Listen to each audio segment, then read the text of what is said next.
3, 2, 1, 0, -1.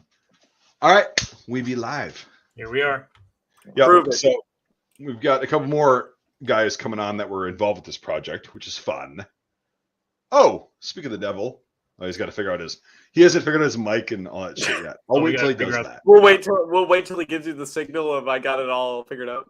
Yeah, well. Are we gonna is this gonna be all professional setups like us, or is this gonna be like mobile users, like shaking their phone around? Oh, we'll see. We'll see. All like right.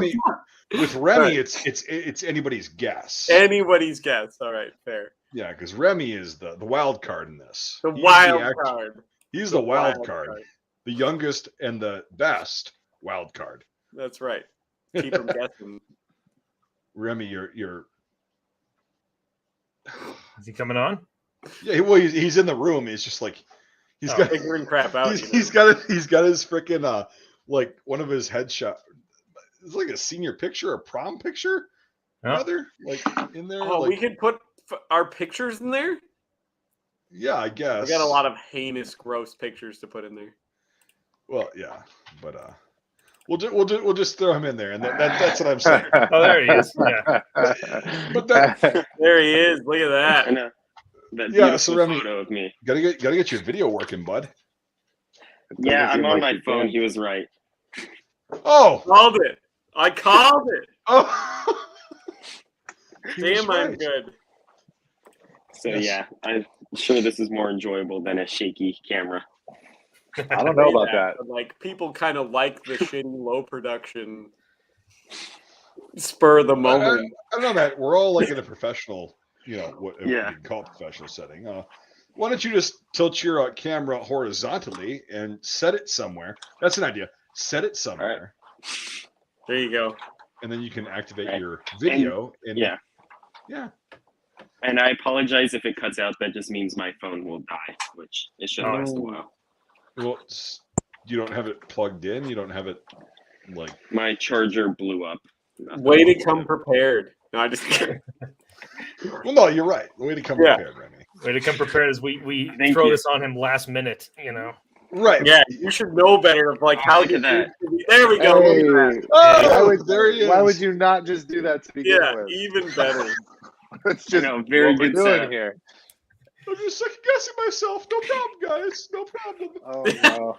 I don't know. He's got the facial hair now. It's got a whole different, bringing a whole different vibe. Right. You gotta have that. What role you working on now, brother? I've been told I look Armenian. Oh, that's not a good thing to be. 1915. No. Says who? I was told it by my Turkish friend too. So yeah. Even worse. Oh, yeah. Yeah.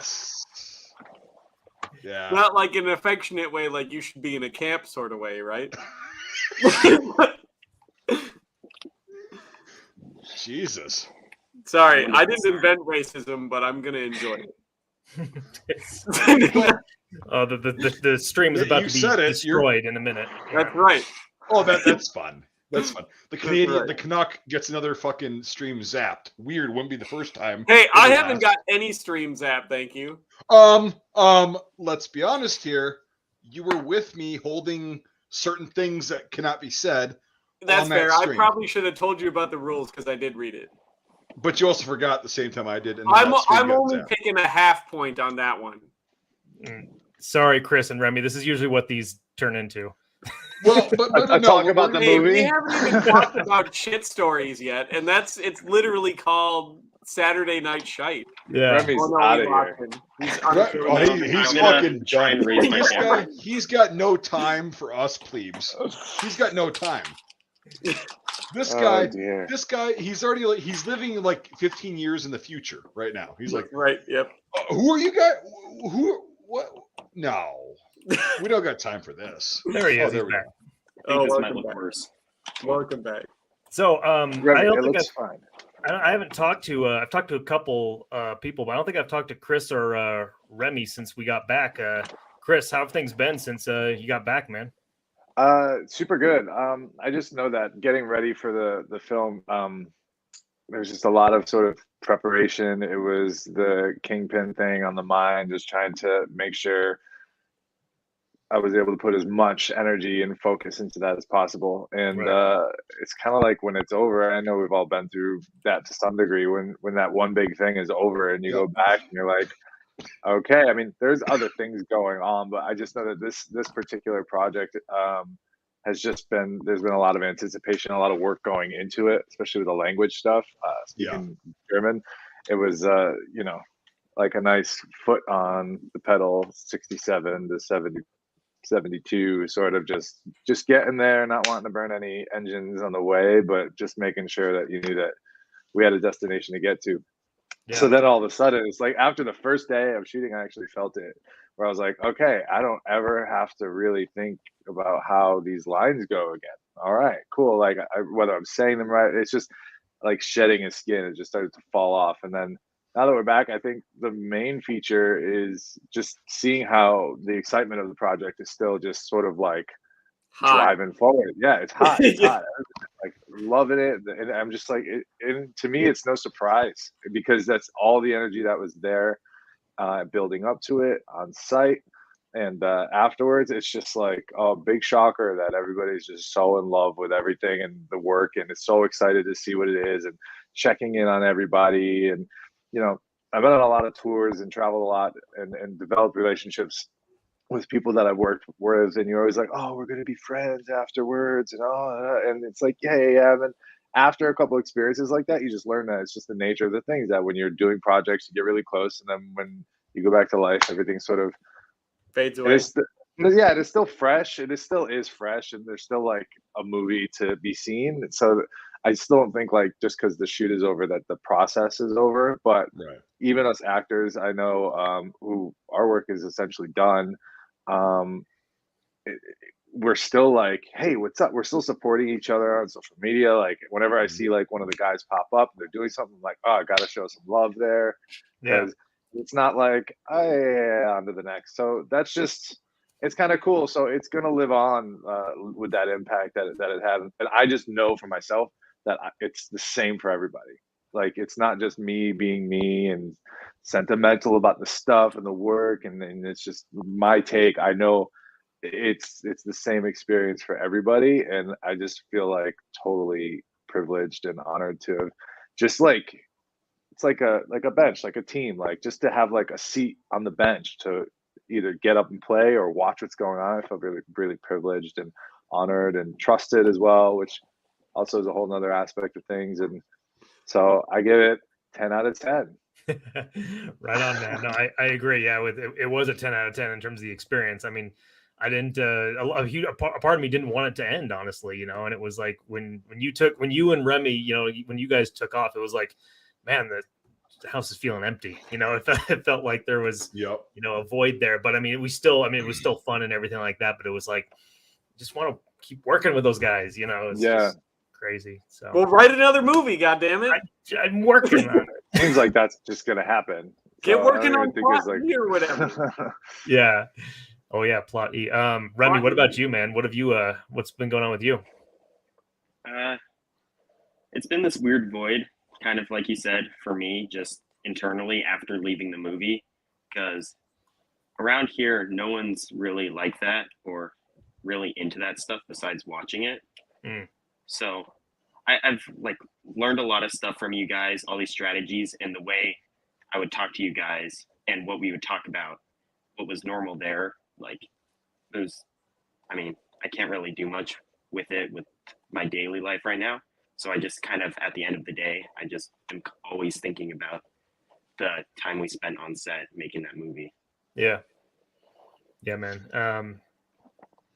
Life changing for me. Yeah. So it amazing experience. But yeah, now we're here, and we're doing the post production side of things, and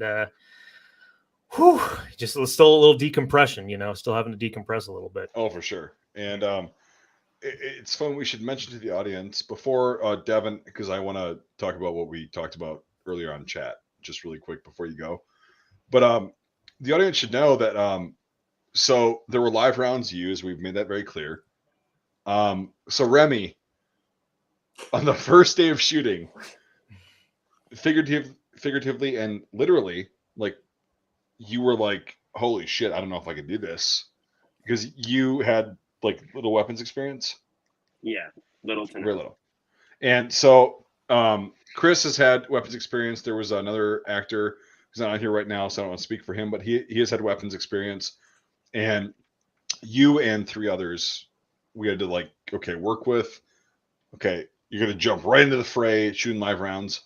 You were so good at just going, okay, here's what we're doing. And then, I worked with you a little bit. Brian worked with you, Sam, and you just went into there and you were a fucking champ. And then you got into it as far as like getting over your fears of that shit. You could not tell at all that you were terrified of doing those particular couple scenes. You just couldn't when you were actually like on film. It was fucking amazing. And to do it that quickly was something that I was very impressed with. I'm like, holy shit. He just looks like a natural. He's been doing it his whole life, like bam. And so that was something that I just had to give kudos to you.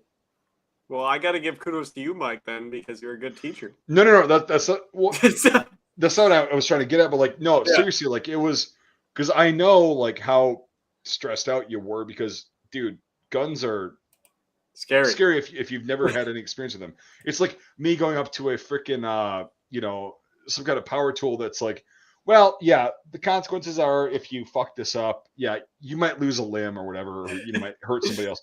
Not a big deal though, just get into it. And it's like I'd be like, oh my god, holy shit.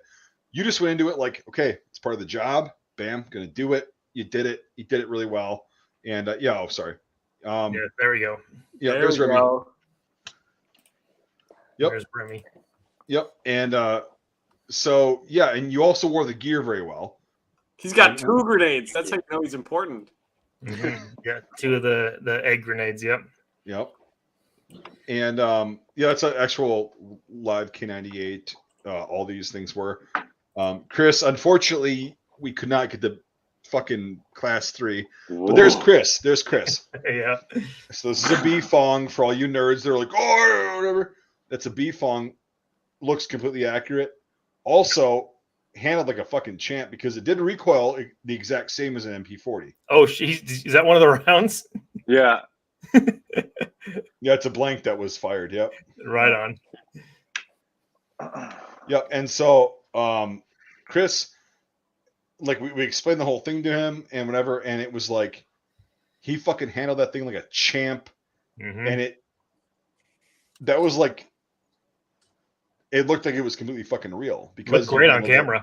Yeah. Oh my god. Yeah, it was fantastic. Oh, How there you many go. times did it take to get that thing to work though? It took a number of times, yeah. But there was Chris with Jorg and then Remy again. Yeah, Remy walking. And there's Chris. Kevin Sinnick's on the stream too. Oh, okay, right on. No rush because Kevin really doesn't matter. Yeah, Kevin's a guy that he's laughing right now. He was just there to be there. Nothing really. Yeah, so this is Unterfettball or Unteroffizier Ewald Krause. Yes. Right? And this guy is a fucking badass. This guy's been to North Africa, Sicily, and Italy, and fucking Chris pulled it off 110%. Yeah, I would never have guessed he wasn't German in real life, like when I heard him. Yes. Right. Spoke German. That's why we had the language actor here. I'm gonna add Kevin really quick. We had the language Lars and Nela were there for every single scene where the Germans were speaking German. And they said when they closed their eyes and the rehearsal was going on or the take was going on, they could close their eyes and they're like, yeah, that's literally a German speaking person. So yeah. They did it perfectly, yeah. Yep. Oh yeah. There's the MP40 fucking Ewald's not a guy you want to see coming up to your patrol. Oh man. But I think it's hard to tell like just how tall and how big you are as a person, like in the scene. Yeah. But like you're big.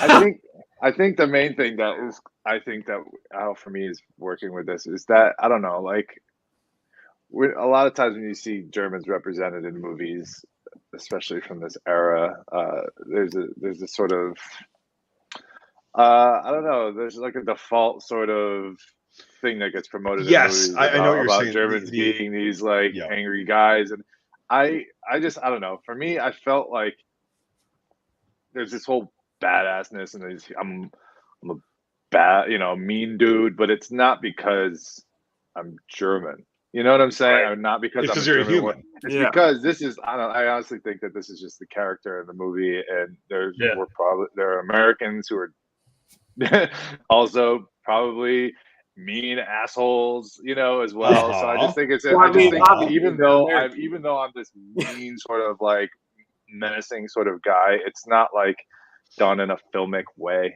I hope we'll No, see. it was But real. I think that That's that's the also thing. one of the cool things about the opportunity to play this Yep. character is that it never felt like it was like dramatized in that way, and it really Yeah. felt like just it There came from a was- real place. There was a great moment where when we were doing that scene where you guys take the prisoners, and Nick in the Perez squad, he improvised something like Nazi prick or something like that, and then you were like, what the fuck is his? You were like, you got so pissed off about I was that. like, is that in the script? I'm Yeah, like, no, because yeah. we're not doing that here. Because Yeah. if that's in the script, that kind of like, oh, you think he kind of like wung it. I'm like, well, if he's gonna wing it, then I'm probably gonna wing a muscle jab to his yeah. abdomen, because that's what I would have done. Yeah. Like even Yeah. because I know that as the German soldiers in the movie, even the German soldiers wouldn't necessarily want to be referred to that way. Right. So me hearing this guy call me that, he doesn't Well, know the what the vast fuck I am. majority of them weren't Nazis as well. So it was just those are little details that just from the research of the characters and the integrity of what the movie's trying to say. I think those are little details that might not necessarily shine by just everybody generally, but that are really, I think, sophisticated observations Right. that are going to really put it in that unique, special place. Oh Yep. yeah, totally. Exactly. I hear I'm gonna stop sharing real fast. Kevin, how's it going, man? What's up? Hey man, I just want to totally today on Facebook you said something where you said I miss you fuckers so bad, and I feel the exact same way, dude. I miss you so much. I wish Oh, we yeah. were still working, Bravo too. This is, by the way, our first time seeing Kevin, because we left halfway through the shooting, and he, as Artur, held down the fort and was there the entire time. So mad respect, because we know what we had from the short period of time that we were there as actors, and just you held it down the whole time. So I can only imagine how just like you let things ferment longer, the richer they get, the more potent it gets. So I'm sure that you just have that experience to live with, and I just want to send a lot of love and mad respect to you for going through that and that experience, because I just know how profound it was for us, Remy and I, and everyone else involved. So big up to you, Kevin, for that. Thank you for saying that, brother.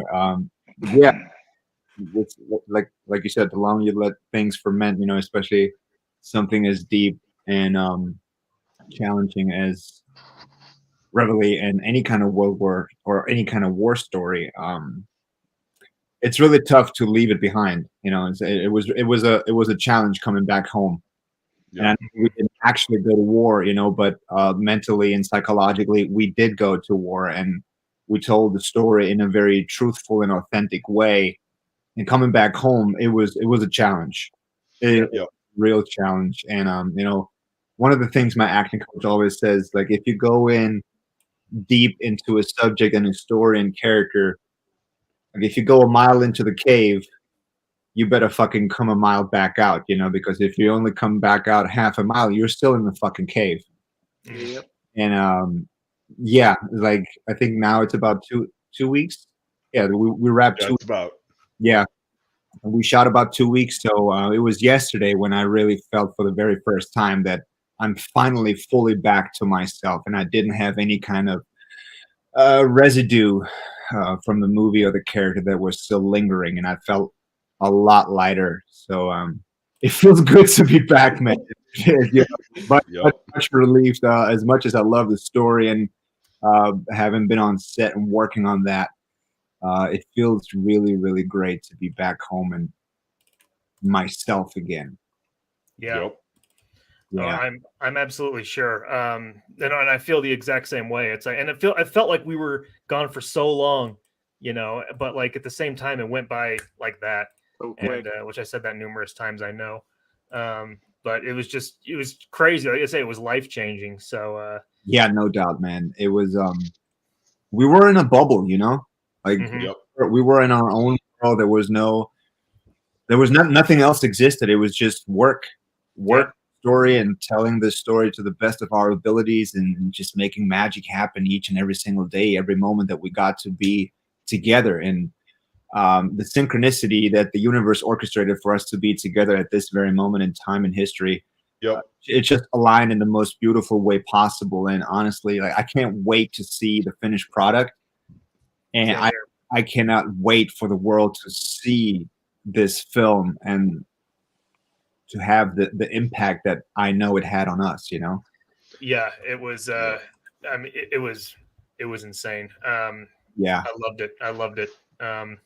Got some good artwork photos here showing some stuff. Man, I swear to God, man, we made you a chain smoker. I was actually worried about that you were going to keep going once you got home.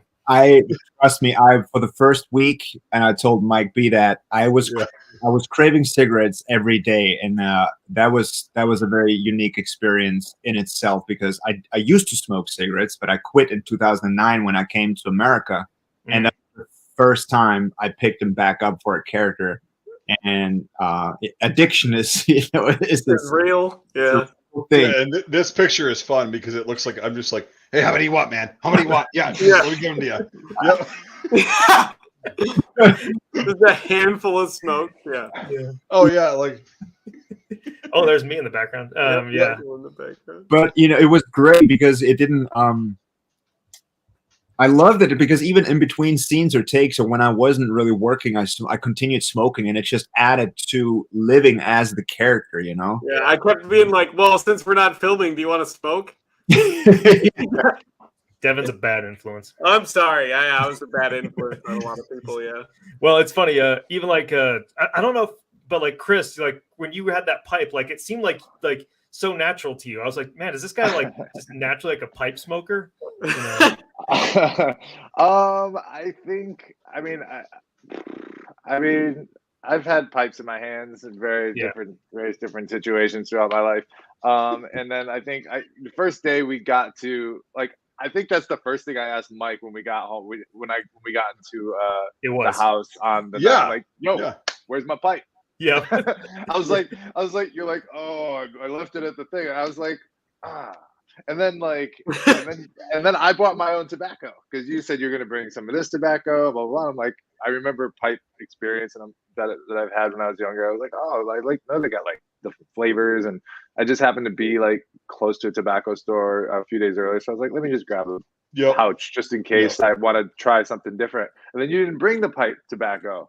So this is where it just kind of all worked out where I had the tobacco, gave me the pipe, I got it the next day, and I just kind of kept it going. Just like Kevin, I just made it a part of my life for the time while I was there, because I know you get on camera, there's enough going on that you don't need to worry about fumbling around with a prop that you're not comfortable with. And there's nothing worse than little things like that taking the attention away from what's supposed to really be the main focus. Like people who are smoking on camera who don't smoke, you can tell. Like people who don't smoke on and they pick up a cigarette on camera and they're like Remy. ashing. It's the worst. It's the worst to watch, and I wasn't going to contribute to that. So I was like, when Remy was smoking the multiple tons of cigarettes on set that he did a horseshit job. He just looked like shit. Well, I was about to say, Remy, sorry we couldn't get you smoking out there, you know. So darn, I should have tried harder. Yeah. Your parents probably would have loved that. Did my best. I only got 7 people to start smoking. So. Filterless too, right? What's that? Filterless Camels, right? Oh yeah. Yeah. Oh yeah. Pop those filters off. Yeah. Yeah. Well, yeah, you can see it right here. Yeah, that's filterless. That way, I was breaking because what's weird in some people that are watching, I went to acquire filterless Camel cigarettes that they sell at my local gas station in a town of less than 600 people in Wisconsin. Yeah, but we live in the middle of fucking nowhere, Mike. Sorry, but they sell. No, but So Devin, just hear me out. All right. They sell them at my gas station here in bumfuck Wisconsin, right? I go down to Missouri, one of the like leading smoking capitals of the world. Like the southern United States is very smoker The heavy. number one place in the world. To Right. smoke. So I go to a tobacco shop, not just a gas station. I go to a tobacco shop. Chris, you were there with me that night, or no? You were. No, that we went there that night. But like, I go into this shop. You were with me there, actually, Chris. That was we went to Subway, and I went Yeah, to we the did. tobacco shop, and I go in there, and I was like looking around, and I'm like, "Hey, do you have Camel unfiltereds in the soft pack?" And she looks at me and she goes, do you mean the filtered one, like the regular ones? And I'm like, no, Camel unfiltered, like just the fucking whatever. Okay. At that point, I was like, okay, what are we doing here? And then I was like, oh, okay, gotta make a fucking decision. I'm like, just give me a fucking carton of regular Camel cigarettes, like just the regular ones. I'll break the fucking filters off. Well, it's fun because modern Camel cigarettes have the camel, like an actual camel, printed on them. The original ones had the word camel with their little font and everything on them. And I'm like, oh, god damn, I just bought a fucking carton of these things. Please just edit this out in post if need be. And so I was breaking fucking cigarettes off of the filters and like putting them in these packs to make it look like they were smoking unfiltered. And it's like, Spoiler. Yeah, but they look good. I mean, they look just fine. no, you know? they look I fine. mean, 'Cause- I'm glad yeah. you bought the wrong one, so I don't feel bad about smoking 2 packs of them. Listen, here's the thing though. Like, there was a point in production, well before we were out there, well before we even had the Honey Branch location, where smoking cigarettes was about to become a problem. Not for the Yeah. actors, but for the location. This one cave that we first had, the guy would not allow people to smoke inside it, like period. Like, and he said something like Myra was in touch with him, and she was like, well, like that's kind of non-negotiable, and she ran it past us. We were like, yeah, like no, they're gonna be smoking, like Right. actual cigarettes, not fake Yep. ones. Yeah, there's a war going on. Like, Yeah. people are gonna need to smoke. They can't drink. Right, yeah, and so it was like, but thankfully we got the Honey Branch, and now that's not a problem. But that wasn't a problem. But there was one point, yeah, to where it was like, oh, cigarettes, that might be an issue, but like, thankfully it wasn't. That's all you need. Jeez. I know, right? Yeah, so fucking Right. stupid. Ugh, But yeah, the landowners that we had like were fucking awesome, and they're they just were like, great. yeah, do what you want, do what you need to do. hmm So Let's see, there's Kevin taking a rest. I love his gas mask canister had that red on it, which I thought was very interesting. it's the brown, yeah, but it's Yeah, the same one that, yeah. Anyway, yeah, it's good. It's interesting, and he's got the tropical bayonet holder. That's Yeah. cool. Yeah. Look Yeah, the familiar, red Chris? one. Yes, sir. So, Wow. there you go. So, Yeah. It's a That's good a help. picture.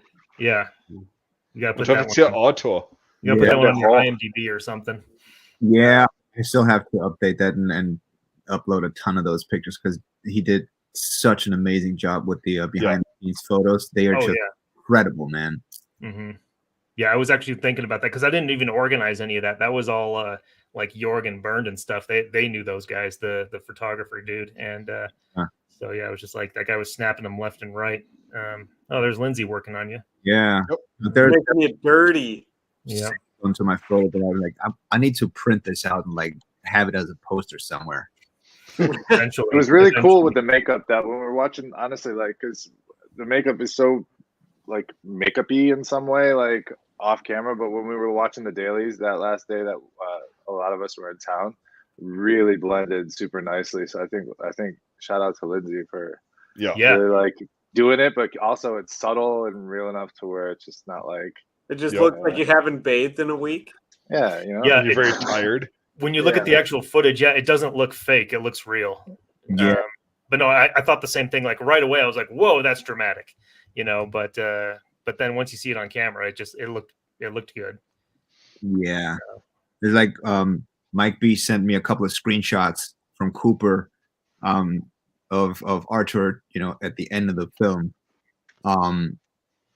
And just that raw picture, it looked so freaking awesome. It's just I know, right? I know which one you're talking Yeah. about. Yeah. yeah. Yeah, and it's like you think it's gonna look like shit, but it's like, oh no, that actually looks very real. That looks awesome. Yeah. Yep. So, yeah. Chills, man. But yeah, so Remy, you actually, I just want to bring this up to the guys as well. Not the guys like here, but like, because they know, but like the people that are watching or going to be watching. The audience. Yeah. You worked your ass off. And like, so Remy's in like half the movie, and we didn't actually like, I guess, realize that until we're like, hey, you just did your rap today. And then we're like, oh, Remy, we need you tomorrow. Yeah. Yeah. He was in a lot of the movie, and he was not being treated nicely by the characters. Right. It's in the situation too. It's like the characters, one thing, situation. It's like, what the fuck?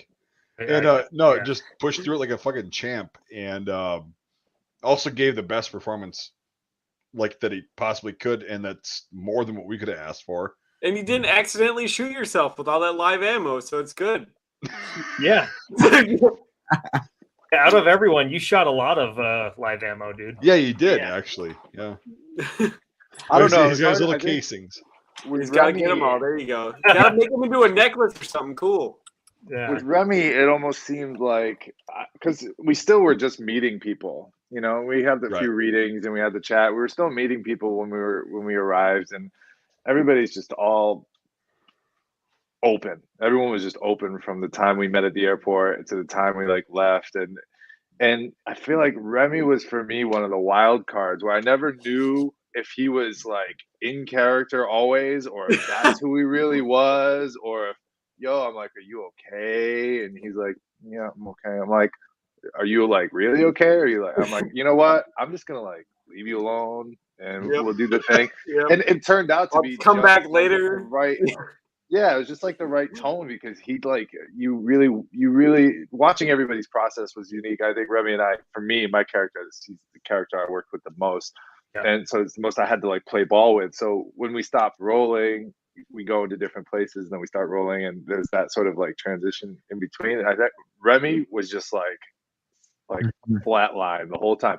Not flat like not with Not with responsive, but but just like he character, was yeah. so solid and so on course. Whatever he was doing was just consistent and reliable at the end of the day, and it was just really cool to just finally go, all right, I'm watching magic happen with him.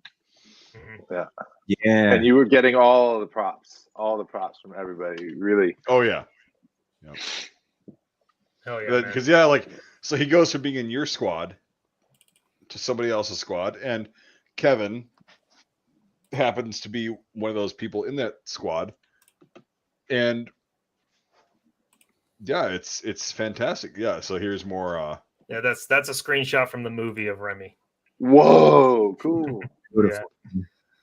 So yeah, it's Wow. he's one of the first. Yeah. He's the first guy we see in the movie. Yeah. Yes, It looks like he really has to pee. Maybe And shit. you're out there in the fucking in the front, dude. But you got to live with it. Remy, give us your thoughts on everything we've been talking about. You've been kind of quiet. Well, Yeah, I've been kind of quiet because I'm afraid of accidentally spoiling something. Oh, Just that's talking okay. very Nobody vague watches terms. this crap, anyways. But oh, thanks, clown. I mean, this was my first time like doing like a real role in film, and like especially a film of this caliber. So I didn't know what to expect, how to prepare or anything. So I kind of just went in thinking, "Oh dear God, I hope I'm giving enough," and I just kept giving it everything I could possibly give it. Getting in character, I talked to every single person there to learn more about the people there, what they do, kind of their stories, the knowledge they've learned throughout their careers. So it was a big learning experience for me. And I literally did the best possible job I think I could have done because I wanted to deliver. You gave me an opportunity. It's the least I could do. I mean, you did great, man. So I mean, You and I mean it definitely when delivered. when I say this to everyone, and every single one involved in the movie, I mean it. I say, let's do it again sometime. let's do the next movie, you know. So I want to work with you all again. So it's it was one of those things where you write the script, you know, and you know what you want, but then when you see it actually come to life, it's just like A different You know. world.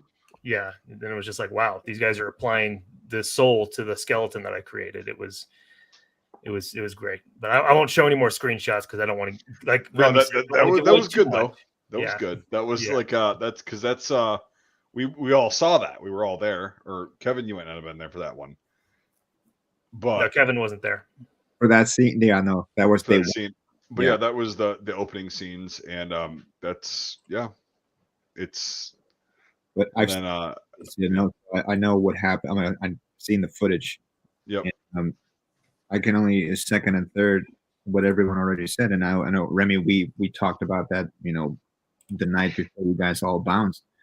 Like what you did there was just absolutely mind blowing, and that goes for everyone involved. You know, Mhm. for you to have this as your first feature film under your belt now, and to deliver the way you have, it's just kudos to you, man. And I commend you for your dedication and your commitment and your professionalism at such a young age, especially. And the future is very, very bright for you, man. That I can tell you. Mhm. Auf Deutsch too, Yeah, Yes. exactly. in German, you know, all spoken in German. about young Like, Yeah. delivering on a big level, but then to do it in a foreign language, that's a whole nother caliber of execution, you know, and that's elite acting right there. Hell yeah. Thanks. Y'all did that, man. That's just Mhm. I've never been more proud of a project that I was a part of than Reveille. And that goes from beginning to end, everyone involved and in front of the camera. And I think about the experiences, you know, intentionally and unintentionally every single day since I came back home. Same here.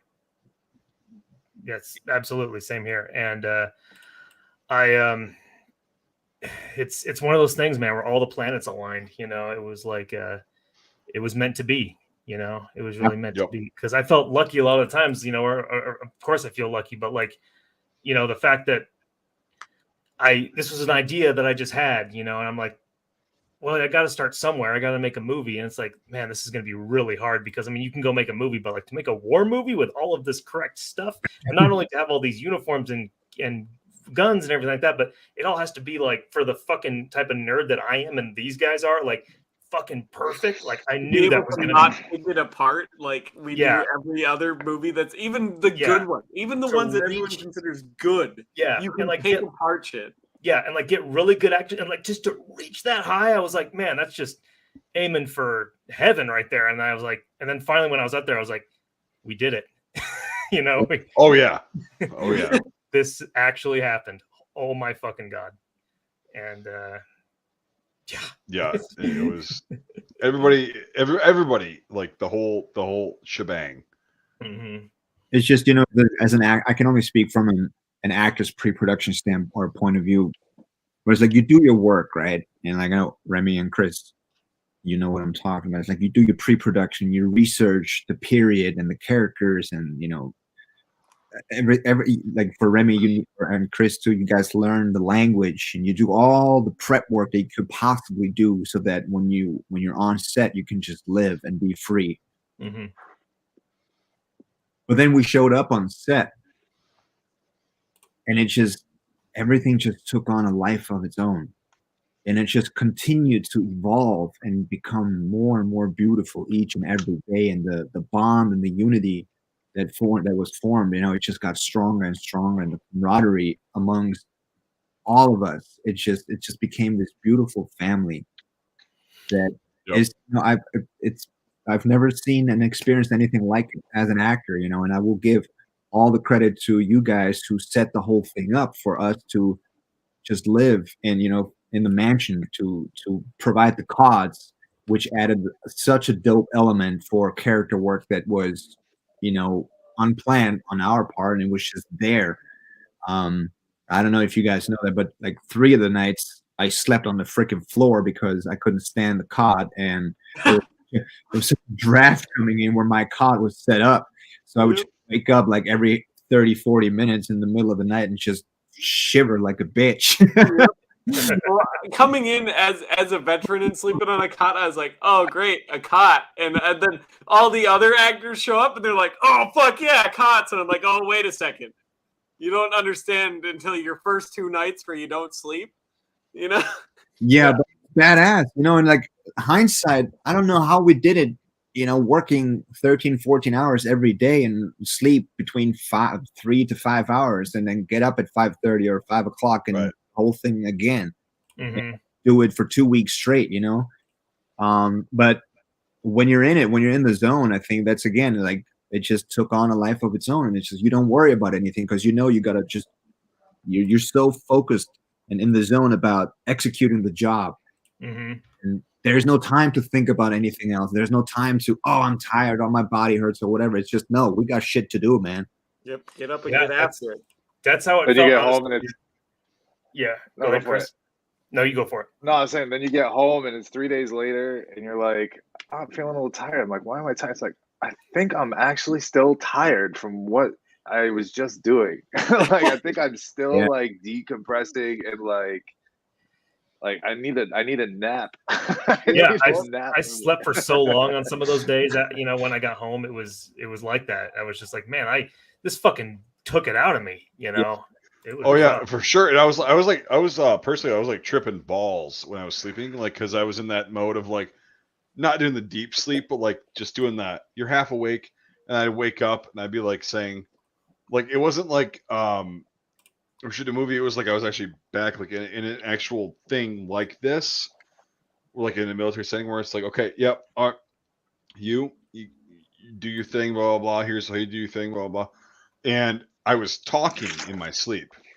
Mhm. Oh no, Like I was like sleep talking. that's what. And I haven't done that since like I got back from deployment, but I was like just talking because I wasn't like actually sleeping, you know, whatever. And it was like blah blah. That lasted like a week and a half.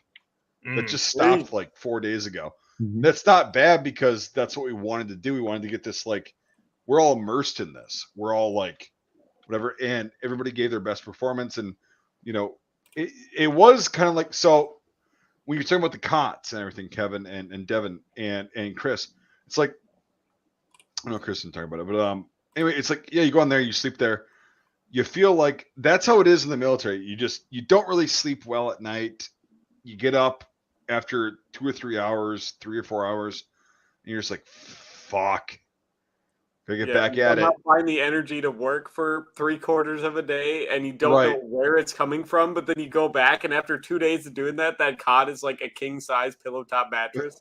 Right. You know?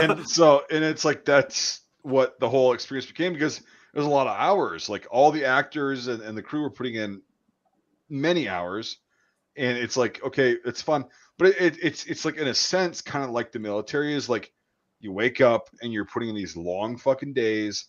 You go to sleep in sub great conditions. All right, bam, you get up early. Holy fuck! My head just hit the pillow. What the Yep. fuck am I up Your for? fucking back hurts no matter what. Right, and then you just get out there, you put on the shit, you fucking go. Yeah. And so that's kind of like I think that sort of played through in you guys. And so you as the actors, would you agree with that? Oh yeah, Yeah. hands down. It's you know, it's that, and also what made it so amazing for us to just live when the cameras were rolling was, you know, you guys, Mike, Devin, Sam, Brian, you guys made it so easy for us to just not worry about the props or anything else, you know, wardrobe, makeup, everything was taken care of so that we could just live in front of the camera. And then to have Right. Michael, who gave us complete creative freedom in a sense, like, you know, as long as we remained true to the story and the context of the dialogue, gave us complete creative freedom in improv, and just add our unique touch to the character and each and every scene and moment. Yeah. That is just, you know, like it made it so much fun to just do your job, you know. Right. It's always pleasant to be on a set. It's not always great to be in front of the camera when you know there's pressure around and there's, you know, a micromanaging director or whatever. But in that, like, And that to me was why everyone just blossomed when the cameras were rolling, and just, the ideas were just coming, and they kept on coming in between takes, and the nights before when we prepared, it was so beautiful to watch it all unfold organically. And that to me is like that's what creates magic, that's the only way I think magic happens, is when you allow everyone to just be, and then everyone will pull out the best, because there are no shackles. Everyone and everything is just unhinged, and then it will do its thing. No, I completely agree. Well, that's, one of my fears was that I, was going to become one of these directors who gets locked in this box, and they just they have their vision, and it's like that needs to be That's what it. gets done. It's like, Yep. and I'm like, okay, I'm an artist. Obviously, I have very strong, like feelings about what I envision and stuff like that. However, I mean, that's when it comes to like drawing and stuff like that. When it comes to film is a collaborative effort, and it should be, and no one should do everything themselves, and you should bring all of these great people together to create something great. And that's what, I had to realize, was that as an artist, you need to let these other artists also be artists, and I felt like it worked great. And that's what I was like, I can't get locked in a vision. I have to have them create the vision, basically, and you did. It was great. Yeah. Right. we- Doing a good job, Michael. Doing a I'm good not job. really sure, like, where the different, like experience lines are drawn between the cast. I didn't do my research on everybody and their work and all that. But I think if one thing that I think helped with just the process of us being able to feel free to be organic was that we were all working together on it. And we all knew that anything that we brought to the table wasn't to like make us look cool or make me shine in a certain way. It was just the spurt of information that we might have been inspired by, or that may have popped into our brains, that would just help the group like make sense, or help us make sense even more of what we're actually supposed to be doing there. Mhm. It's kind of like a helper to the group and helper to the cause, not a helper to the self. And I think that was kind of like the whole culture of the environment as well. It wasn't there wasn't that I experienced. It wasn't any like I, me, or I need to, or I want to do this. Like I actually had an idea that I thought it would be cool to say something, like as I was prepping. And when it came down to like being on set and being there, I think I may have asked one person. I think I talked to Kevin on one of our hikes. I was like, oh, I think I might want to throw this line in there. But when we do one of our things, I just wanted to say Morgan, like good morning. Yeah. Like hell of a way to start the day, isn't it, folks? And I just thought that would be like really neat and really cool and whatever. But when it actually got to the moment of we're rolling, it just didn't come out. And that was also cool, and it was like there wasn't a need for it. So I don't feel like people were hanging on to certain ideas that like were self-serving. It was, if anybody had an idea, it was because it was going to help the overall project and team. No, definitely. There was never really, I didn't really have many things to where it was like anyone was, not on the same page that we were on, obviously everyone should be on the same page. But I don't know if this was going to give away too much right here, but I love this. I love that We shot. did this scene. This was great. I recognize some of those people. No, yeah. Jonathan over here, he's not here right now, but he was also a madman in a good way. Yeah. Fantastic. Yep. Yeah. Absolutely. He's a G, man. Yeah. He's got the fucking 1911 in his belt. That's so cool. And the $6,000 rifle on his back that I'm not going to name right now because the nerds on YouTube have to identify that for themselves. Fucking doing goddamn pull-ups in the rafters like a psychopath after shooting for 12 hours. I know, yeah. And then I taught him how to shoot a bolt gun. That was fun. So I taught him how to shoot like, and Chris, you were there for this too. When we were in the room in my office basically, and we're teaching him how to shoot with a bolt gun and just palm the bolt, which you did too, Chris, and it worked out well. Cool. He was sitting there and he's like, the guy does 300 push-ups a day and pull-ups and whatever, and he goes, "Oh God, my arm's tired." I'm like, different muscle group for holding up a rifle, different muscle group. And he goes like, "Shit, yeah, I never thought it would." I'm like, "Yeah, it's what it is." Like, Mhm. And so that was really cool because he's like, well, shit, now that I know, bam. Yep. And no, so he did that, and yeah, it's like, and then yeah, Chris, you and him were both you and John were both doing the bolt actions in the room at the same time, trying Just- to race. So That's the other thing too. All the perks about the job too. That like being on set, there was so many extra things that we got to do, activities or even powwows that we got to have that aren't written into the schedule. Like going to the range, Oh, yeah. going into the prop room and actually getting hands-on experience. The tintype photos, all the Oh, yeah. BTS shots. Like there was just, I think you guys had a really cool dinner with some of the locals in Missouri there. All the extras and little perks just kind of like was just icing on the cake too, and it just was like it was so cool that there were all these little like moments that people just got to come together and do unique things like play with the guns and Oh, yeah. etc. Real guns, not prop guns. Yeah. Yeah. Like stuff Real like guns. historic. Yeah. There's the Oh, yeah. pipe. I got the pipe here. They gave it to me. Yeah, there it is. Yep. At the last day, My- Chris's my last day, I rep. said, "Man, you've earned this. You take this pipe." And that's an original from Right. World War II. Yeah, You it's, keep on smoking, man. Keep on smoking. Oh man. One of Hey, the Evolve. God. Hey, Evolve looks Hey, like there's a badass. smile. There you go. yeah, I'm talking to you there, Kevin. Well, That's a like I'm fucking exhausted, but this is the best you get. Smile. I'm going back to camp. one of the Yeah. coolest was when the two squats meet up and like Yeah. before I love before the cameras were rolling, like we were standing up on the hill, and like you can't really see the squat down the hill, but all I could see was the smoke from his pipe rise up. it. Yes. Was it? It's Krampus, right? Yeah. Krampus. That's what Brian called you. Yeah. Oh gosh. Krampus. Spoiling Oh my grid.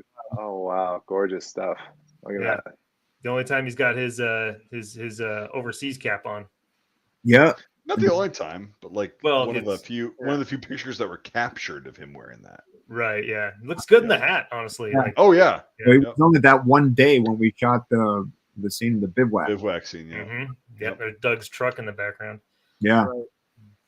Yeah. There's good showing off the camo right there, which is cool. Yeah, that's an absolutely fantastic. the actual correct Italian M29 Telemedico camouflage, Yeah. not the post-war shit. And you can see, like, if you look at the crotch, Yeah. Well, let's. Oh wow, it is there. I was about to say there's the pants that were made because someone made these for us for the movie. The pants are so accurate that they split instantly. Oh Yes. yeah. I was They- there for that. Like I'm sitting there and you're like an arm's length away from me and you're just like, I'm gonna do some squats to get the blood flowing. And I thought you like dislocated your knee or something. And, like popped and I was like, dude, are you okay? And your crotch is just torn from like zipper to asshole. yeah, man. But Also, hey, Mike, just zoom in a little bit on the rifle. How about you nerds on that are watching or who are watching? Mhm. What do you notice about this that's never in any World War II German film? Just on the rifle alone. Just on the rifle alone. Do I get to answer or do I have to wait for the comments? You have to wait, penis. Damn it. Yes, you have to wait. But just But I mean, yeah, it's fun. these were all real. Yeah, these were all Oh, real yeah. K98s. So it's like, Yep. But that's also why we could do the fun thing that somebody's going to call out pretty soon because of the delay in the audio and all that shit. But like, yeah, did someone say it? it looks really good.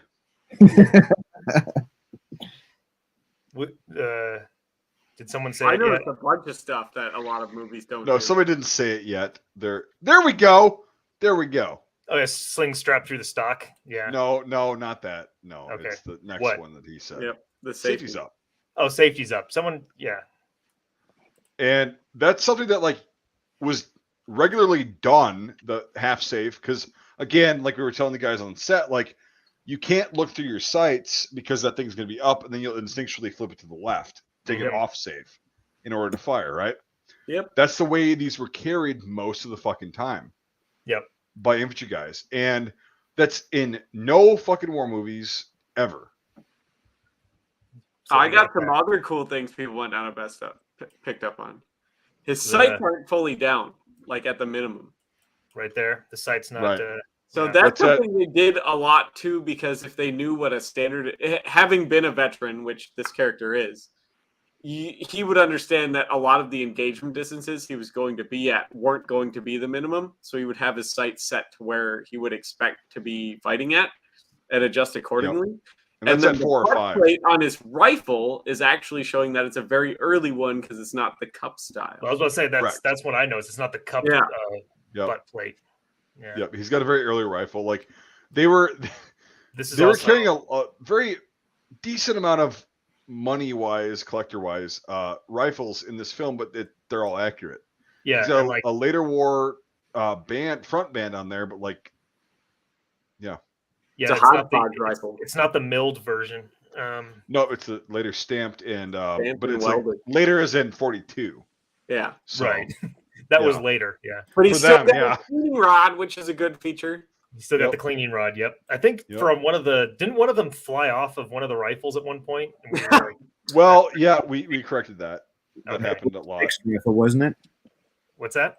That was Vic's rifle, wasn't it? Yeah, no, I think his was the only one that wasn't fake. Well, no, it didn't have that, but like, yeah, when we're doing live fire on the first day, several of those flew off. I see.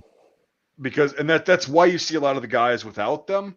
They get into a huge firefight or whatever, and they would lose the cleaning rods because they would unscrew themselves and then just fly out from the shock of the rifle firing. Yep. And they'd go back and be like, "Where the fuck's your clearing rod?" Not a cleaning rod necessarily. And then they're like, "I don't know." Well, Jesus, that's not good. Yep.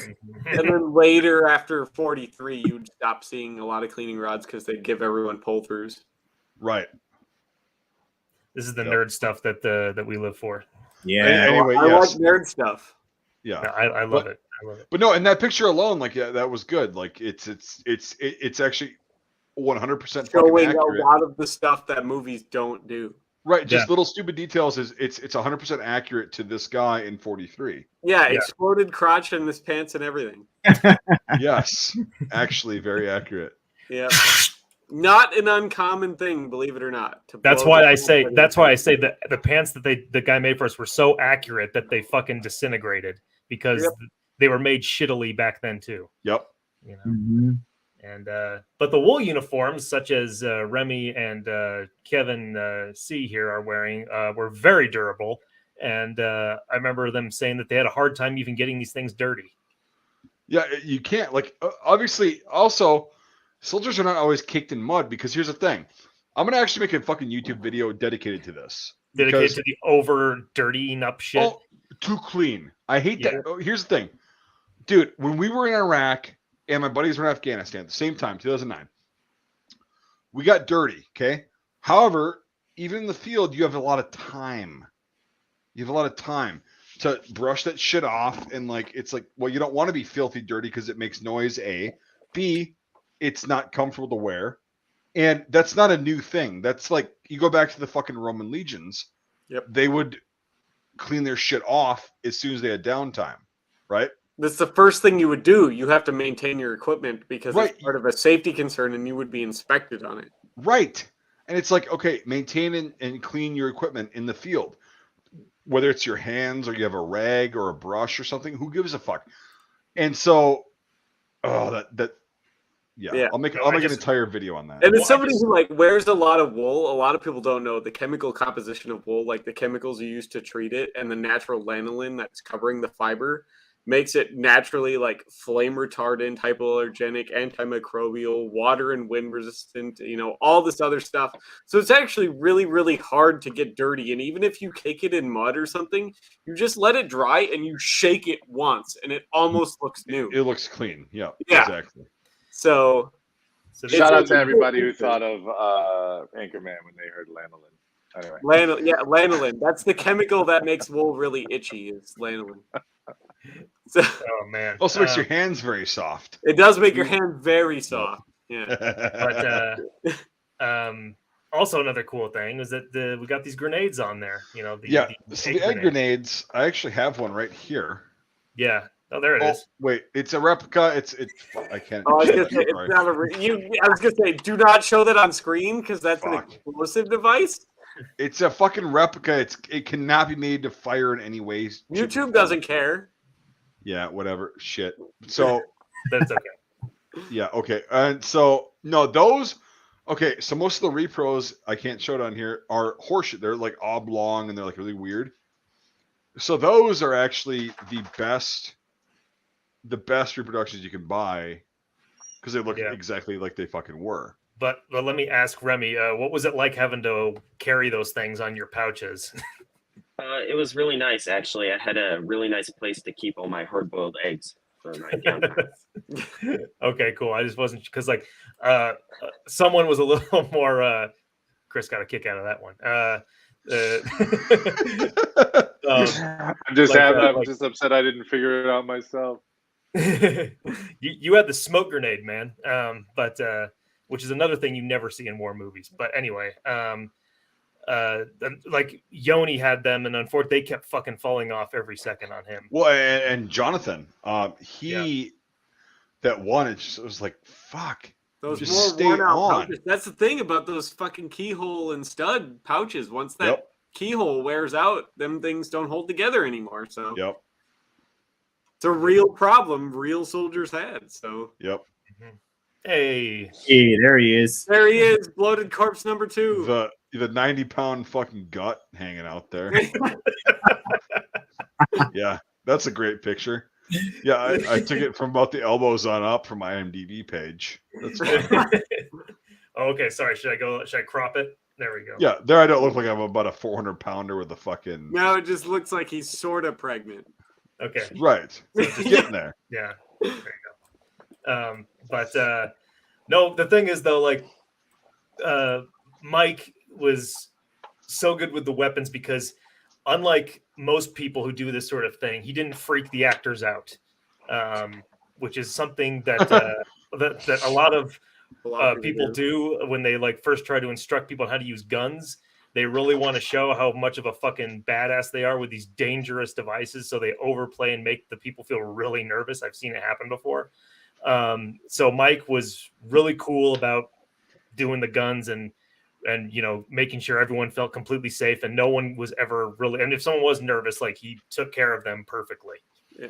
Was this the day you wedged a 308 blank into the barrel and didn't get it out? I didn't wedge it. It was actually a 30-06 reload blank.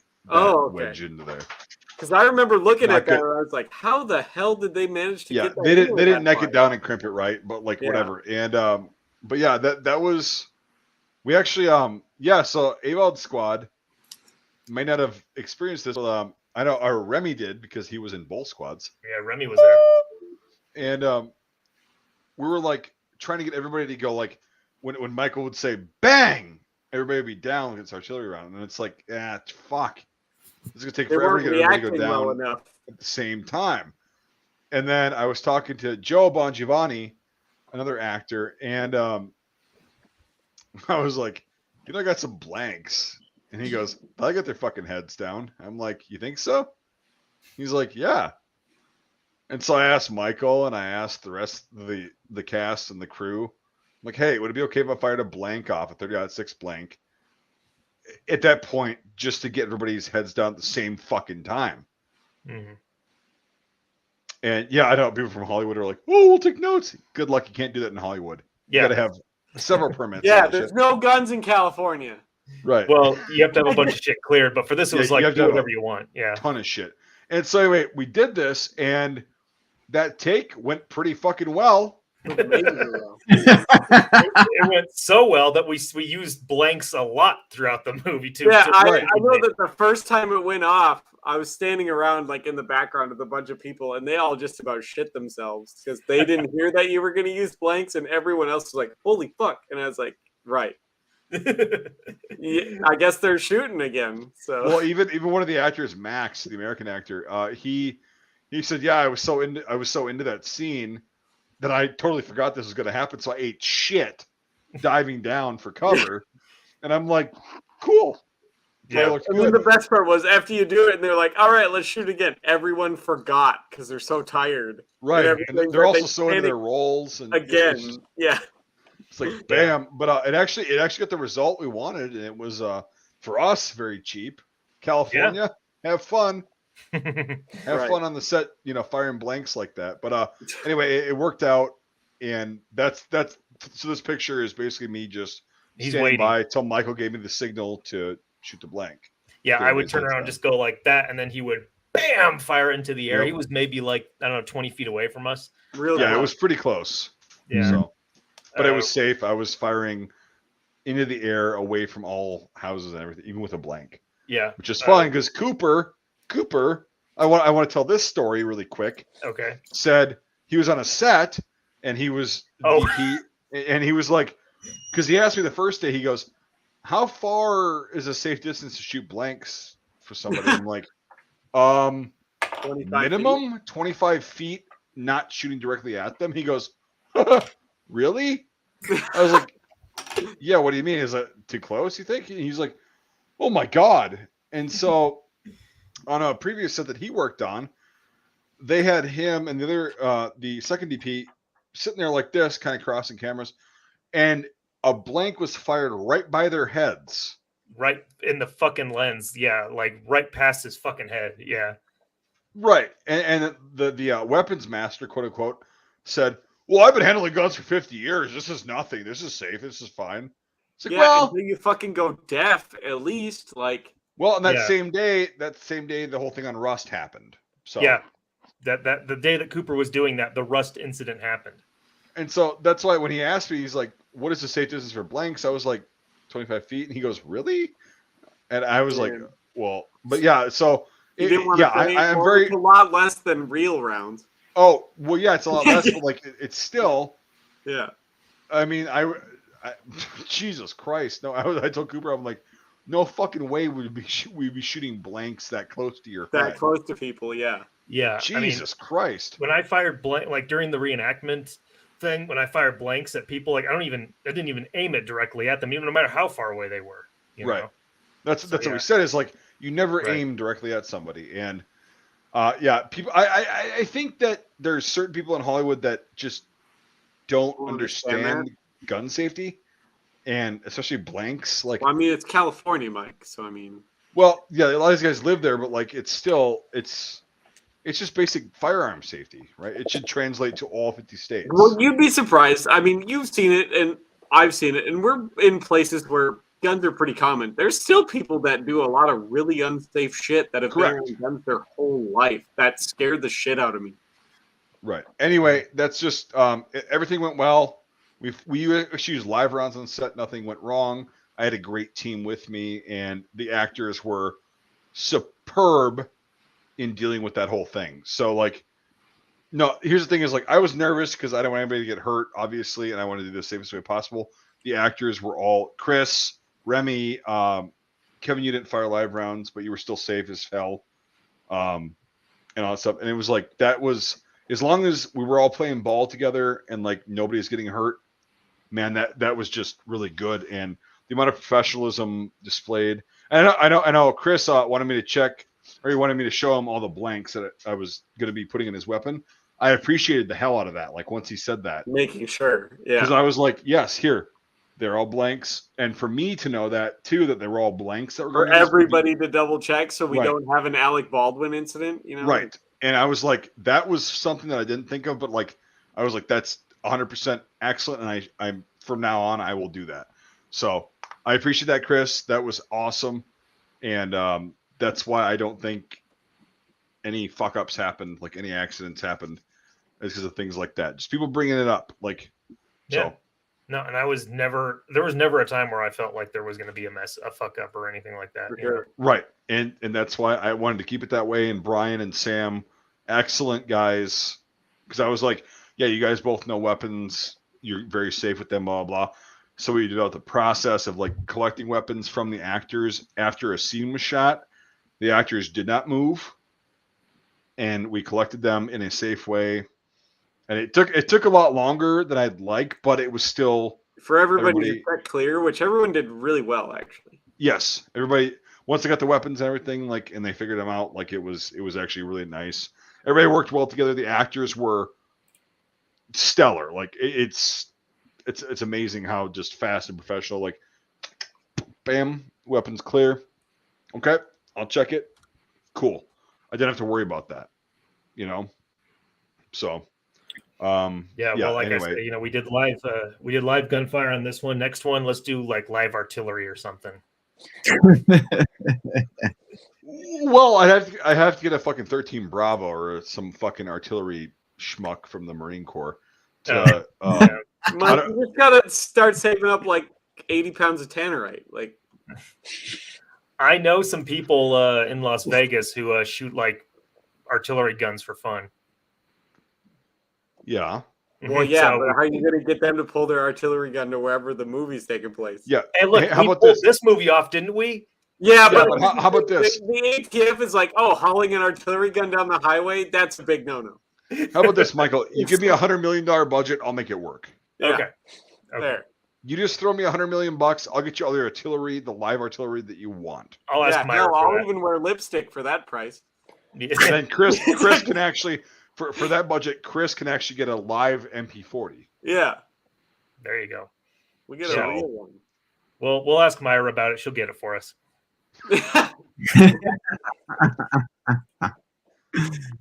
So she could get anything for us. There's a photo I wanted to she was talking about guns and everything like that. There's a photo I wanted to pull up. Where is it? Yeah, here it is. I love this. Let's see here. Share. He's not here, unfortunately. Talking about the gun guys and everything. There he is. Brian with his arsenal. The BAR. Yeah, that's I think most of those. I mean, those are all of your guys' things. The BAR didn't belong to any of us, but Right. Got the BAR like 4K 98s on 2 M1s. It's a lot of money right there. That was the same night that we had that powwow in that office. Was that where people started coming in and Yep. That's it. Like Chris and fucking everybody was like in there. We're like, oh shit, okay, cool. And then Brian was like in the arms room itself, like, okay, no ammo's going out, no live ammo's going out. All right, we're good. And it was like a museum, like where you could actually touch the stuff. Right. Fair. Right. I just know. So me and Sam went out early after the scene was done, and we were carrying the MGs out to do the emplacements. By the way, those pricker bushes suck even more when it's dark out and you can't see them. But carrying out to set up all the emplacements and stuff like that. And I was just trying really hard to not drop it. And got close a couple times, but managed to not ruin an MG34 by falling on it. Oh, damn, dude. Yeah, that's Jake Powers there with the 42. I appreciate that sweater and that machine gun. Oh, that sweater was awesome. It's pretty good. There's that one again. Let's see. There's me. Yeah, look at that. Like you're natural. That thing's so fucking heavy. Well, when you get rich, Michael, you could just buy a real one and shoot it. Yeah, I thought about just taking that one, but without telling the guy. No, just kidding. Yeah, just walking off with it. Yeah, like, I don't know what happened to it. Yeah, well, that's on set. There's Dave with the BAR. In our shitty room again. Yep. Yep, that's the office. The dungeon, yeah, the fucking it was just trashed because like we got there and it was like, well, you get 3 hours of sleep tonight. Oh, that's out of 1. I was like, fuck organizing. Like, let's just have shit laying everywhere. Yep. Who gives just a fuck? fucking get it done. Sleep when you can. Everything else doesn't matter. So. Oh, and speaking of sleep here. But anyway, yeah, exactly. So. Here we go. I don't know if this is real or if this was they were posed. going to sleep. There's Mike on the Oh no, that day I was conked out, dude. Yeah, that was for real. Like taking a nap. Got his food yeah, next dude, I to was him. that day. That was one of the last days I was fucking out. I remember that next to the fire pit right there. Yeah, I was. Oh yeah, that is. Yeah, I had to just take like a fucking 20-minute nap. Like I was fucking exhausted. That's right. And it was just like, yeah, I just gotta sleep. Yeah, the Smokes chewing in your- cigarettes next to my chewing head. your smokes right here. Yeah. Yep. Chewing the smoke. Yep. And then your If lunch that's right down not here. a former infantryman, I don't know what is. Well, you know, we've Just shown everyone. sleep on the ground and all the shit with his tobacco products laying within arm's length. We've shown everyone else on set. See, here's Felonious There's right me. here. Yeah, The only time he'll ever be an American. that's right. Nice Wow. touch with the mail in the pocket. Oh yeah. I still was have cool. that. It's still covered in blood. Really? Yeah, it's somewhere around here. Yeah. I won't show any of the photos of you when you're when the magic happened. But Oh, when I was all exploded. yeah, I won't show any of that. Keep the audience wanting more. Yeah, freaking Avald lit him up and just doesn't give a fuck. Yep. But Good times. not. That's So, Chris, let's start with you, and then we'll go to Remy because he's been sitting there patiently. Are we wrapping up? Well, we're not wrapping up, but like, Oh, okay. I mean, if you want to Like wrap up, the we can. important Like, question, like how does it feel to kill somebody? You know, like No, I get So- no. so, What's- so like- when you're doing that scene, without giving away too much, the Americans that you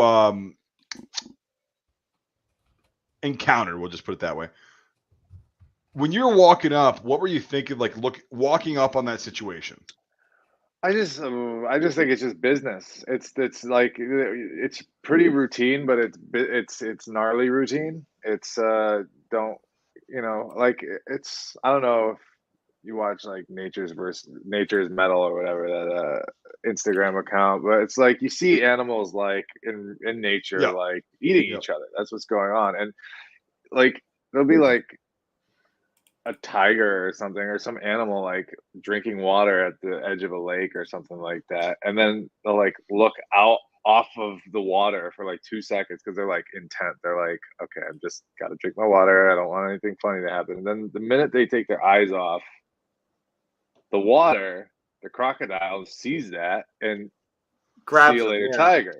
Oh, So I think yeah. when you're approaching people who are looking for any opportunity, hopefully, to get out of the situation that they're in, my intention was to not let my focus go away from what we needed to do to make sure that we were safe moving forward. So that's Yep. what walking towards them is. It's there's probably some puffing up going on. That kill or be killed instinct. Yeah, that sort of like we're moving forward. As Avald is the sort of squad leader, probably just by Yep. default is leading by example, and bringing his squad with him to do the same thing that he knows needs to be done from his experience. And yeah, it's business. There's one thing to do is make sure that Business. we get out of the situation safely, and I don't end up hurt in any sort of way, or neither does my people. So that's probably breaking it down under a microscope. Yeah, no, I mean, that's when I beautiful. walked and when I was doing the scene, it was what it was, and it was coming from the moment before, and everything strung together. And but yeah, in that moment, it's just like this is just routine. Kill or be Yep. killed, Yep. and don't let anything else happen any further than what's going on.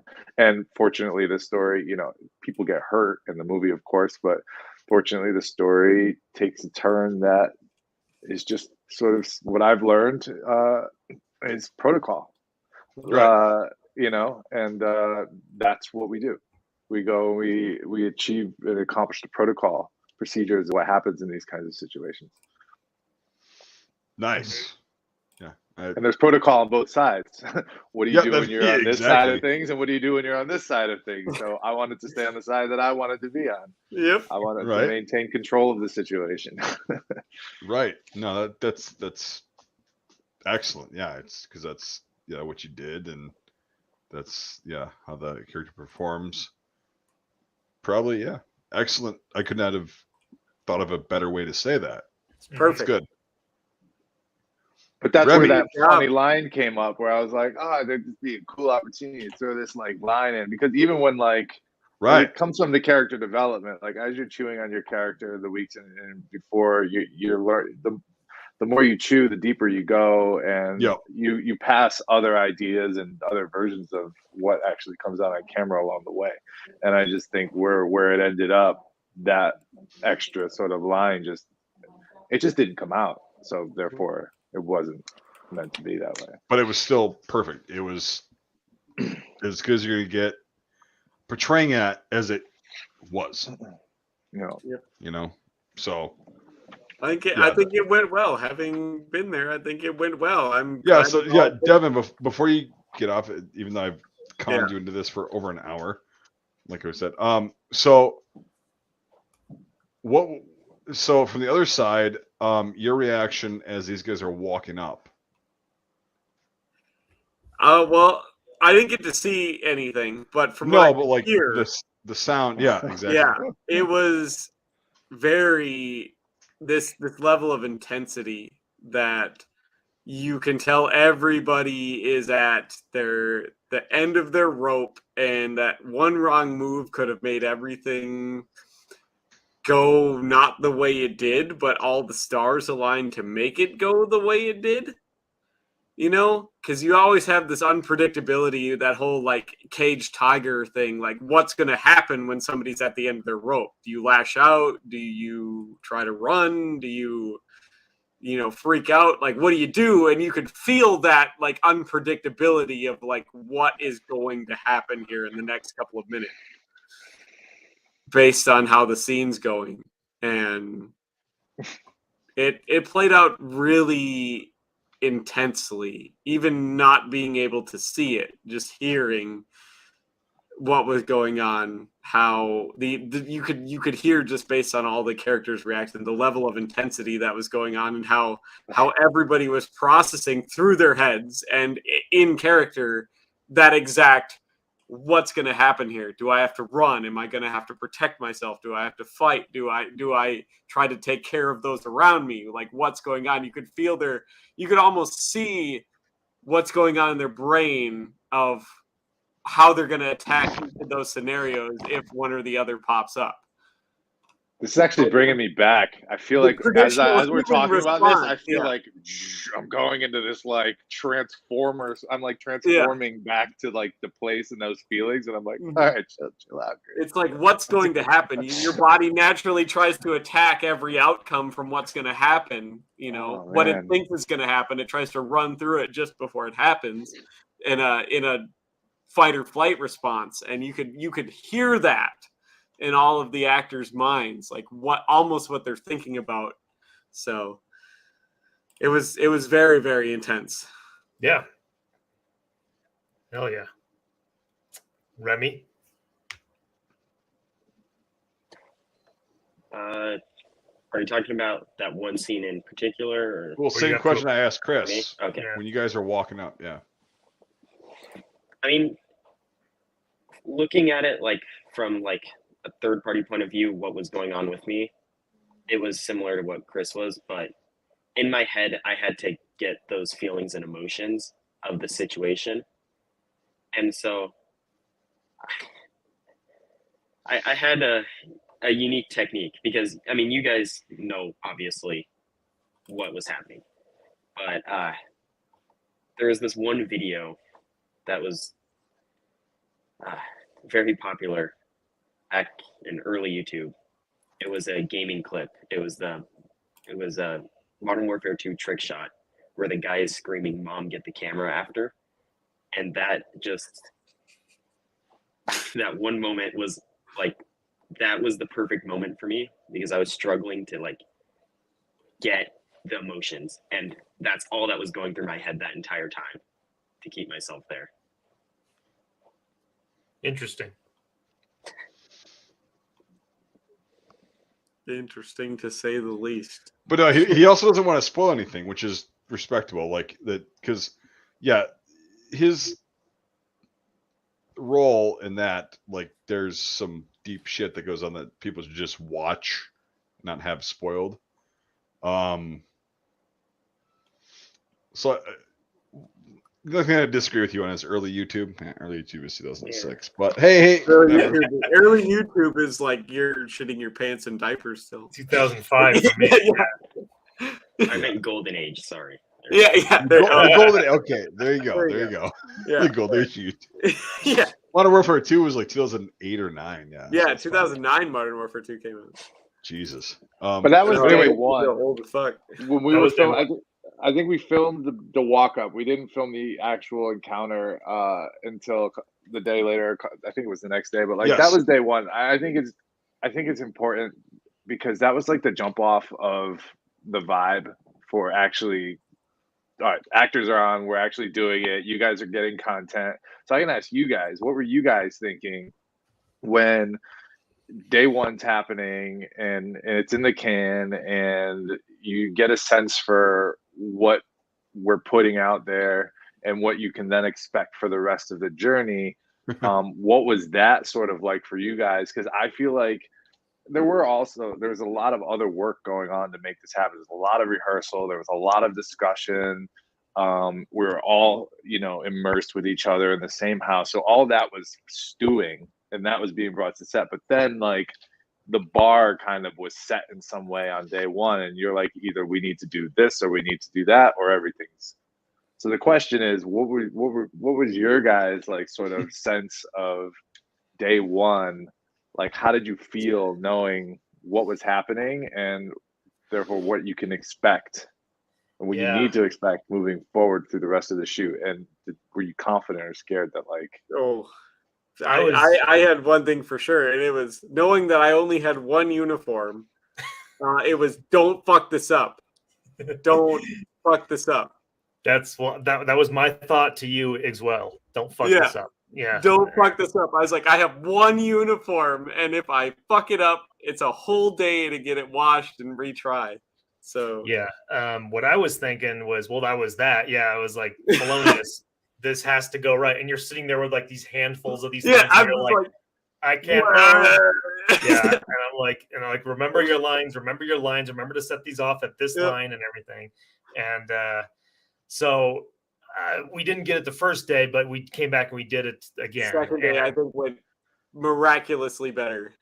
Right. But the first day of shooting, overall, I was very nervous. I was because there were some things that were, not exactly going according to plan and stuff like that. And I was none of the kinks were worked out yet. So yeah, so it was like we still had to find a rhythm to fall into. But no matter what, I was gonna still make the movie no matter what. So I mean, I was very nervous, but also simultaneously there were during those moments, it was like again seeing it come to life.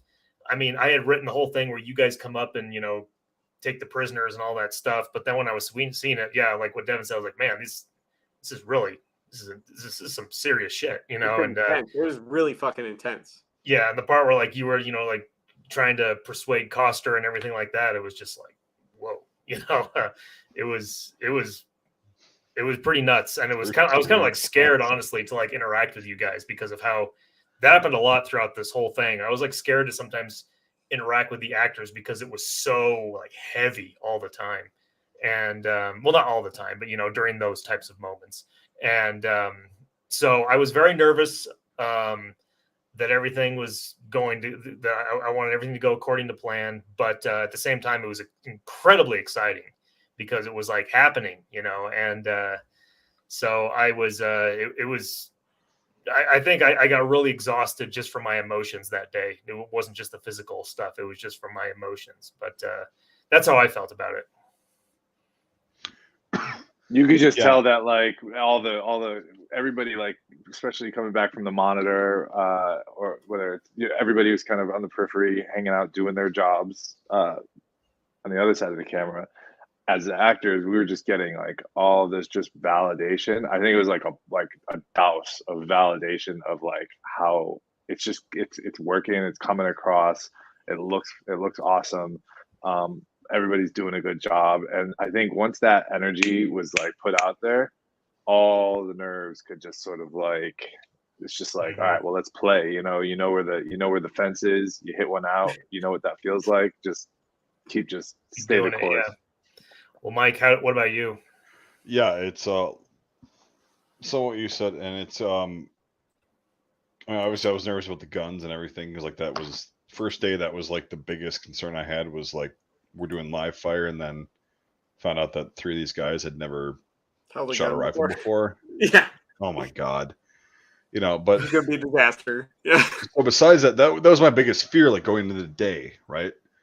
And then my second biggest fear that I found on set was, oh holy shit, these guys are like Into it. way serious and into this, like to the level that I didn't think was possible, but I loved it. And it was like, okay, like kind of what you said is like, I'm afraid to talk to these guys now or like go fix their equipment or whatever because like they're so professional. And the validation we were giving you guys was not just like, yeah, whatever, just keep your hopes up, bud. Yeah, we're doing okay. It was like, holy fuck. Like this is like you guys are doing exactly what this vision is and more. And I was like, okay, well, I've stepped into a different fucking situation than I've ever been in before, dealing with these people. And it's like, it wasn't a bad thing at all. It was just like, holy shit. It was a rush. It was like, fuck, these guys are so good.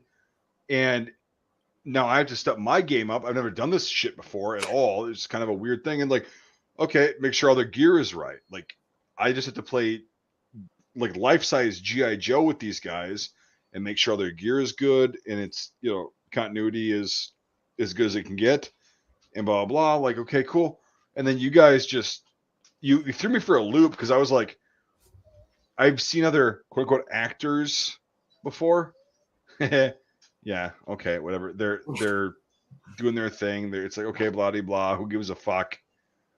They're just reading lines. And like when you guys actually like became those people, and this is with the entire cast, by the way, I was like, oh fuck.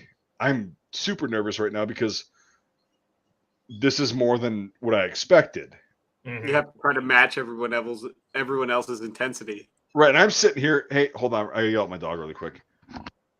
Yep, go beat the weasel horse. Michael, And but anyway, and so I was sitting there like, okay, now we have to set the game up and like make sure these guys have nothing else to worry about except what they're doing already. And that's why we were like, well, we had planned this before, but it was like, that's why we were like, okay, let's make sure that all the uniforms are good. And like, if they ever have a question, one of us is there. Okay. Because these guys are doing so well right now. We don't want to fuck up that flow, and it's like, we just wanted to make sure that everything you guys needed was there, and some things didn't work out, but we got that rectified later. But like, it was just like a whole new, like you go into a situation, you're like, okay, whatever. And then you go, oh, fuck. Oh, wow. I need to escalate myself to a higher level immediately. Like, there's no time for this. And I have to do that immediately, and then we're good. And it wasn't like, because we met you guys the night before and whatever, and we were doing all that. But, like, myself and most of the other guys that I knew and worked with had not seen actors of that caliber before actually doing their thing. And it was like, oh, fuck. Okay. So we had to up our game, I guess, is that I've already said this point about 5 times, but like it was very scary to do that and work with you guys. Not in a bad way, but it was just like, shit, are these guys like they're real people, but like holy fuck, they became somebody else that I didn't know talking to them the night before. And it was very different and also very eye-opening and also very fucking fun and cool. Nerdgasms were at an all-time high. Because Definitely. you and Jonathan, just in the beginning scenes, the chemistry you had, just bam, it was like, oh, we're fucking watching this in real time. Like this is what it was in 1943 in Italy. This is real time. This is what we're watching right here in front of us. Holy fuck! It was just so surreal, and then it just, we wanted to do all better. And make the uniforms better as much as we could and just get everything to go where everything flowed well. And so, yeah, I know it's a convoluted, weird way of like me ranting, but like it was so fucking awesome. That first day was terrifying, but it was awesome. So, yeah, Yeah. No, I agree. Well, not only that, dude, but like, I mean, not only were you the uniforms and weapons and stuff like that, but just also morally, like you carried a lot of the actors, you just, talking to them, you making everyone fucking laugh all the time and stuff. It was just great, it was just great to be around, so, Yeah. And yeah, also Brian and Sam did the same shit. yeah. And yeah, no, so I also want to just, say that like having a team of advisors instead of one advisor, Mhm. having an actual team where we're all equal, we all trust each other and everything. Mhm. For the uniforms, the weapons, and the whatever, that worked really well because one of us was always there. Would you actors agree? Yes, 100%. That's one of the part that's what made it so easy and so fun. It's like I think I call Brian at some point my shadow because especially in the cave, he like whenever I needed something, whenever Michael called cut, he was right there and he was just like, hey, you need something, you need a blanket, you need something hot to drink, whatever, you need a smoke, can I do anything for you? Same for you, Mike. There were several moments, especially after shooting scenes in the cave, where you were just there, you were just your presence, that was all that was required, and that's just that level of caretaking is unparalleled, unprecedented. So it's once again, it was just special overall. And I just because I just said special, I wanted to ask you guys.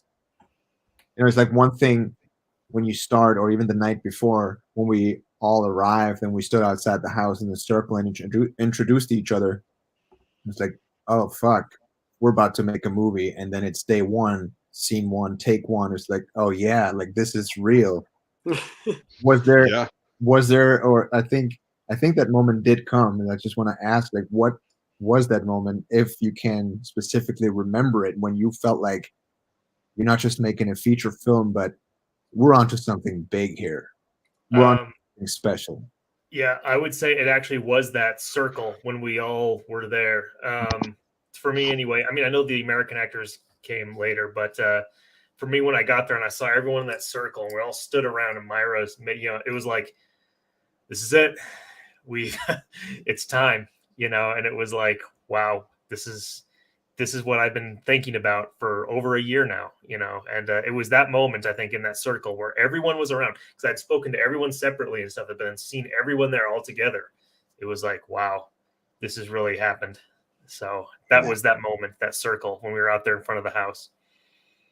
And then, yeah, just from there, it was like every day I was just focused, on getting everything done on the days that we had. So, but it was really special. I don't think a lot of people, for the like Myra organized everything and took care of everyone, her team and everything, and Jorg, and it was very special. So yeah, that was that. When I arrived at the house, it was like, this is going to be something to remember, not just the film, but also the experience of doing it. Yep. Whew. So what about you, Mike? It didn't hit me until we were actually out there the following morning with Remy, Chris, and Jonathan, and the rest of the Ewald squad. Mm. And they were doing that, and it was like what I just said. It hit me, and it was like, oh fuck, this is actually happening. Like this is going on. And I actually filmed the first rehearsal of the first scene before we actually filmed it. Mm-hmm. And I was like, okay, this is happening. What the fuck? This is like it's a fantasy because it's like, okay, it's been in the works for a year. And now it's actually happening. And it's like, what the fuck? It's right in front of me. These guys are laying in the dirt. They got all their gear on. And I'm like, oh fuck. Okay. So this is going down. And then the first time you actually said we're doing a take, action, they did it, and it was just magic. It was just fucking easy. Yeah. And I'm like, okay, we're in it. There's no turning back. Like we're here. And that's what actually just kind of hit me personally. So it was like, fuck. And then, every scene thereon had the same effect. Every single scene. That's why most of the scenes that I filmed on my camera or on my phone, you hear me at the end go, oof, you know, because I'm like, God damn, that was so fucking good. Like, Yeah. you know, most 99% of them, you hear me go, oof, or damn, you know, something like that. And some of those were just rehearsals too. And it's like, yeah. Well, fuck. I mean, like you and I have talked, Mike. You and I have talked a lot about characters and attitudes and stuff like that with this whole. There were a number of times where after it cut, I looked over at you and you looked at me. We were both like, whoa, you know. Yep, just fuck. Wow. That's like, you know, too, is when you said we got it. A lot of the actors looked and they're like, you sure you got it? It's like, oh, we fucking got it. Like, yes. That's kind of what I was going to say. I just didn't really find, I know there's not much time or room for it, but even like internally, I didn't find that there were many times, if at any at all, where I was like, I don't know, even if we did want to do another take because somebody wanted to do another take for some reason, we did it. But like, I didn't really feel like, didn't quite get it. Right. Get it there the way I wanted to for my part in it. You know, it all just seemed like, oh, boom, boom, boom. Like when you're like, it's just any of the takes in general. I think like if everybody was fine, like if there wasn't a this issue or that issue, any of the takes typically, once everything was like any real take, once the blocking and stuff was all like locked and we knew what we were going to be doing, any take I think would have worked, and it felt that way. It was like, oh, we did it again. Yeah, sure, let's do it again. And then we did it again. It was like just kept it moving. It was super cool to not ever really feel like I was still hungry at the end of something and still needed something that we just didn't get to. And I was kind of like, fuck. Right. Yep. Absolutely. The day that we were finishing up with the prisoners, stuff like that. I don't mean to bring this up again, but I just thought it was interesting from an actor standpoint, where you, Chris, where you really like shoved Remy at that one point. You were like, keep fucking moving, or you're like, stop fucking looking at me, like you're where the German officer spoke English. Yeah. Was that? I thought it was off camera anyway. I kind of like cut the scene. Right. I wasn't supposed to, but yeah. But the feeling is still there, you know. So it was awesome, and I was laughing not because it was funny, but because I'm like, that's exactly like how you get talked to when you're in that situation as a private versus the experience. But it's interesting. We push these limits. We push those limits, and we, even as an actor, and in your own ability to have your own self control over your environment. That was Chris yelling at Remy. That wasn't Aval yelling at Coster. That was me going, yo, like, how far do you want to take this? Because my character is ready to take it to a level that is it's unhealthy, it's inappropriate, it's not right, it's not really how I understand this is supposed to go.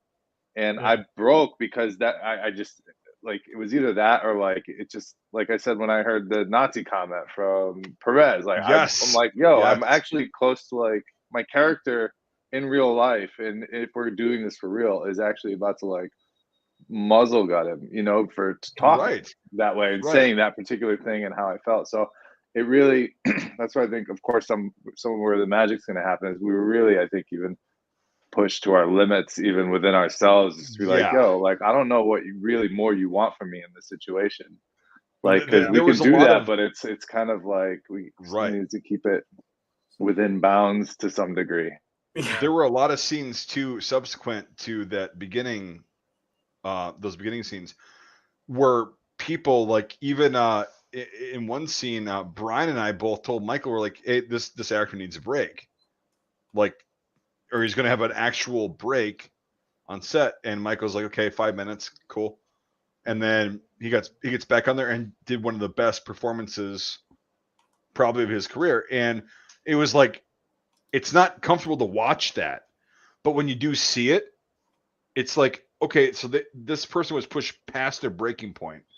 Yeah. Or like at or past that, and the performance was fucking splendid. It was good. And so that's why I was laughing when you did that, because I was like, oh, he's at that point now where fucking he's like really just fucking living the character but through himself. And it's like, okay, it's beautiful. I thought it was beautiful. You know, Yeah, but you don't want to burn the toast either, and that's kind of the thing. no, you It's don't. like- You don't. Which you didn't, because you went back and we did more takes after that. You were still in that mode, but no, you didn't burn the toast. You got a gold. Like we actually had that conversation on set when you after you did that. You're like, oh, I just hope I didn't burn the toast. I'm like, no. And then you did the other take, and it was beautiful, and it was like the toast is golden brown, just where you want it.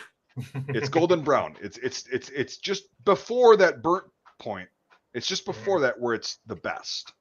Yeah. And yeah, because yeah, you and I talked about that. And no, every single actor in this cast did that. They got to that golden brown right before Cody. Yes, we know you have floppy fucking ears. Hold on, I'm gonna yell at him really quick.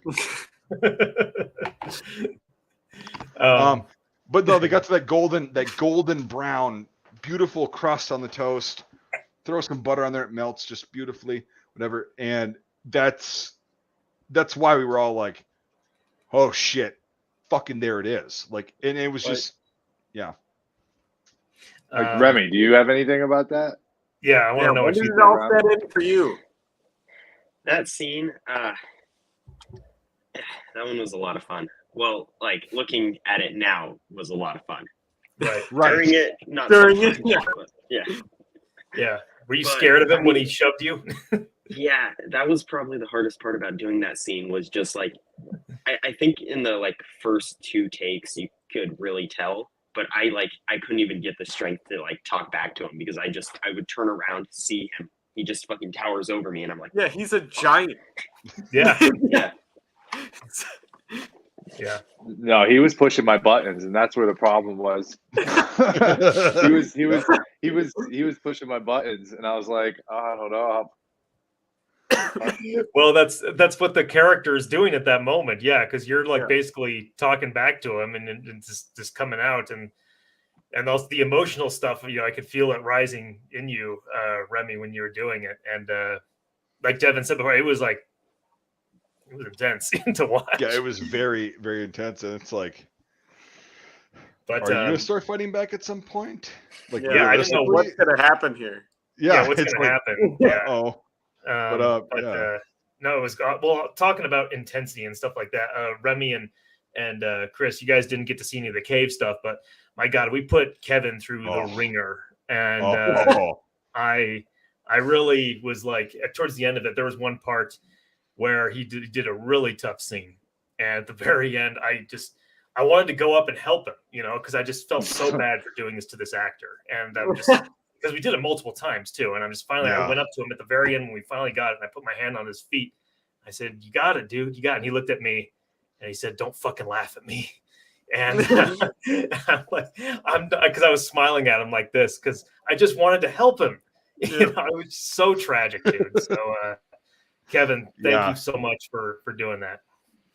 Well, you're welcome, man. Mhm. I told you this numerous times. You know, when I enter the ring, I know what I sign up for. Yeah. And once I'm in there, I give it my all, and I Mhm. give it my everything every single time I get to do it. Because it's like diving into a story and marrying a character. It's like a love story for me. It's like a real intense relationship that I enter. That always, especially when I love a character like Artur, and the story I get to tell when it's done, it feels like I'm leaving my wife, I'm leaving my first love, I'm leaving my muse, and it really hurts, you know. And so for these scenes in each and every day, it was just such as tough as it was, especially in the cave. It was just so much fun to get to these places as an actor. You know, obviously the character didn't have fun doing that, but as an actor, that's the material that I die for, and I just want to sink my teeth in, and I hope that, you know, life will bless me with many more such opportunities to just give it my all. And speaking of that day specifically, you know, Chris, like you said, you don't want to burn the toast, you know. What the scene that Michael referred to was the ending of the movie, and that was my last scene for that day. But I had shot 2 emotionally intense scenes already prior to that. And one of them is when the Americans find out the cigarettes in my breast pocket. And you know what happens in that. I don't want to give anything away, but we did that scene numerous times. And I reached a point where I didn't say anything anymore. And I knew I was going where I was going. And I told, what's his name? Kyle, the guy who plays Joe, based on what he did with Bullock on the hill, I was like, I'm all right. I have a bull here to fight with, you know?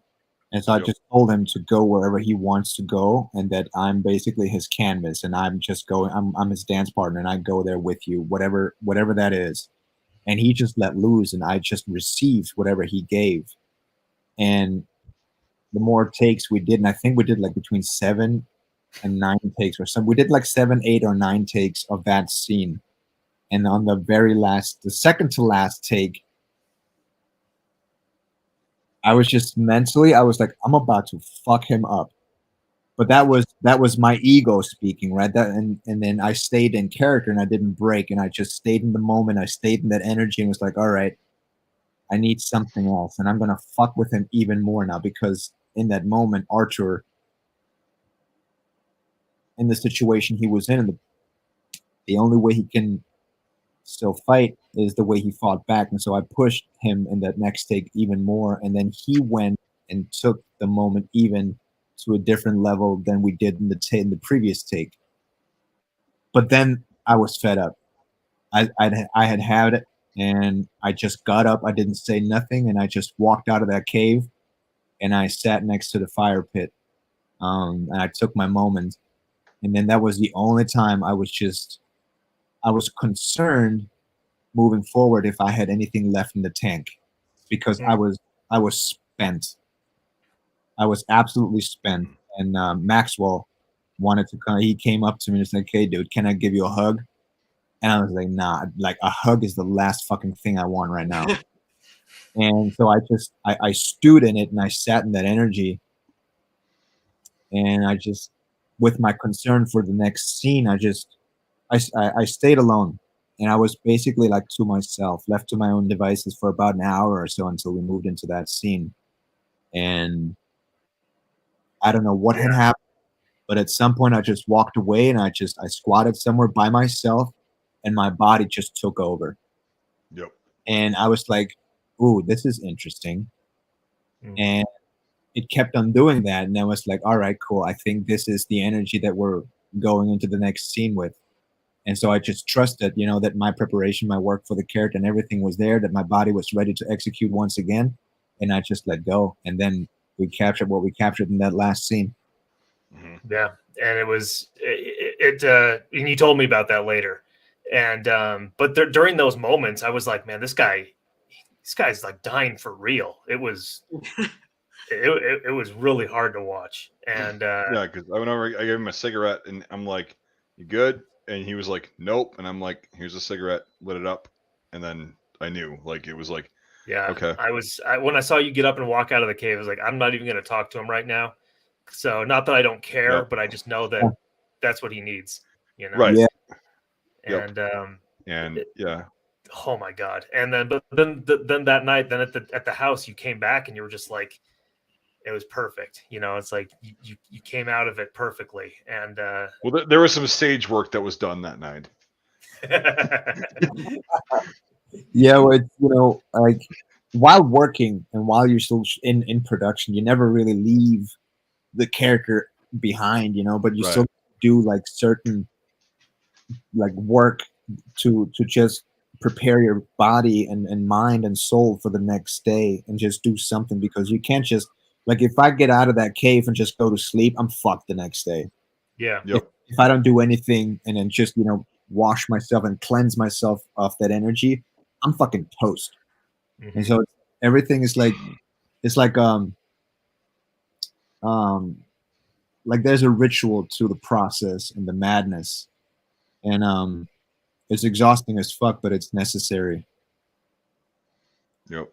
Yeah, no, absolutely, it's necessary. And you know, and that was another great thing too, was just, you know, instead of being in a goddamn hotel or something like that, being in that house with everybody and just having that camaraderie. It Yeah. just, you know, like there were a number of nights after we had our meeting and stuff like that, and I had to print things off, and Jorg was and Holden were like, "Hey, you want to go to bed?" I'm like, "No, I want to hang out with everyone. You know, I want to hang out with the actors. I want to, you know, just chill with people. It's just, you know." We had And some good talks, yeah. oh yeah, Sitting great around talks, a downstairs. lot of fun, a lot of real serious moments, but a lot of moments of just fucking hilarity and joy as well. You know. Yeah.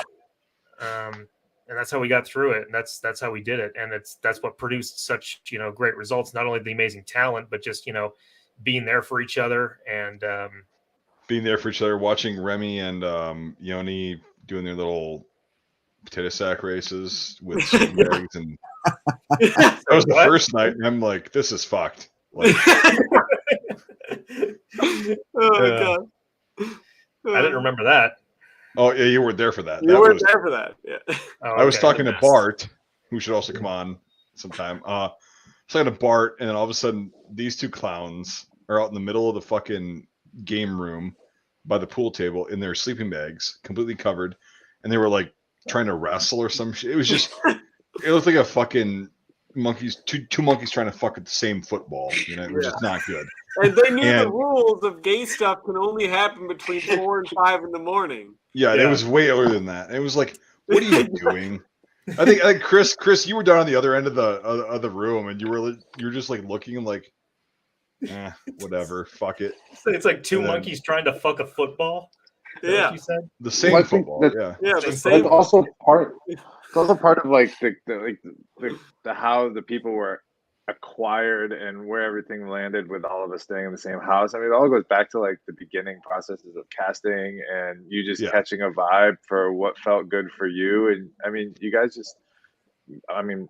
I say Michael, but I know you had a lot of people involved, but this is your baby really. And I think, you know, this is your crew, and this crew, it's makes perfect sense that we all got into this house and had this vibe and felt this way together, because it's just people that you felt the right juju, you know, with, and it's just one person would have been great, 20 people would have been great, because it's all picked by your hand. You cherry picked what you wanted and brought it together, and that culture just ran through everything. So this really is just a big old hats off to you and your parents for raising you to be such a good judge of character. If we're good characters, but just making good choices and being open-minded, creating a healthy working environment, an encouraging working environment, an organic working environment, having a clear enough vision, and having a message that's strong enough to allow for some play on the outside. And since the vision is so strong and so rooted in intention, it's not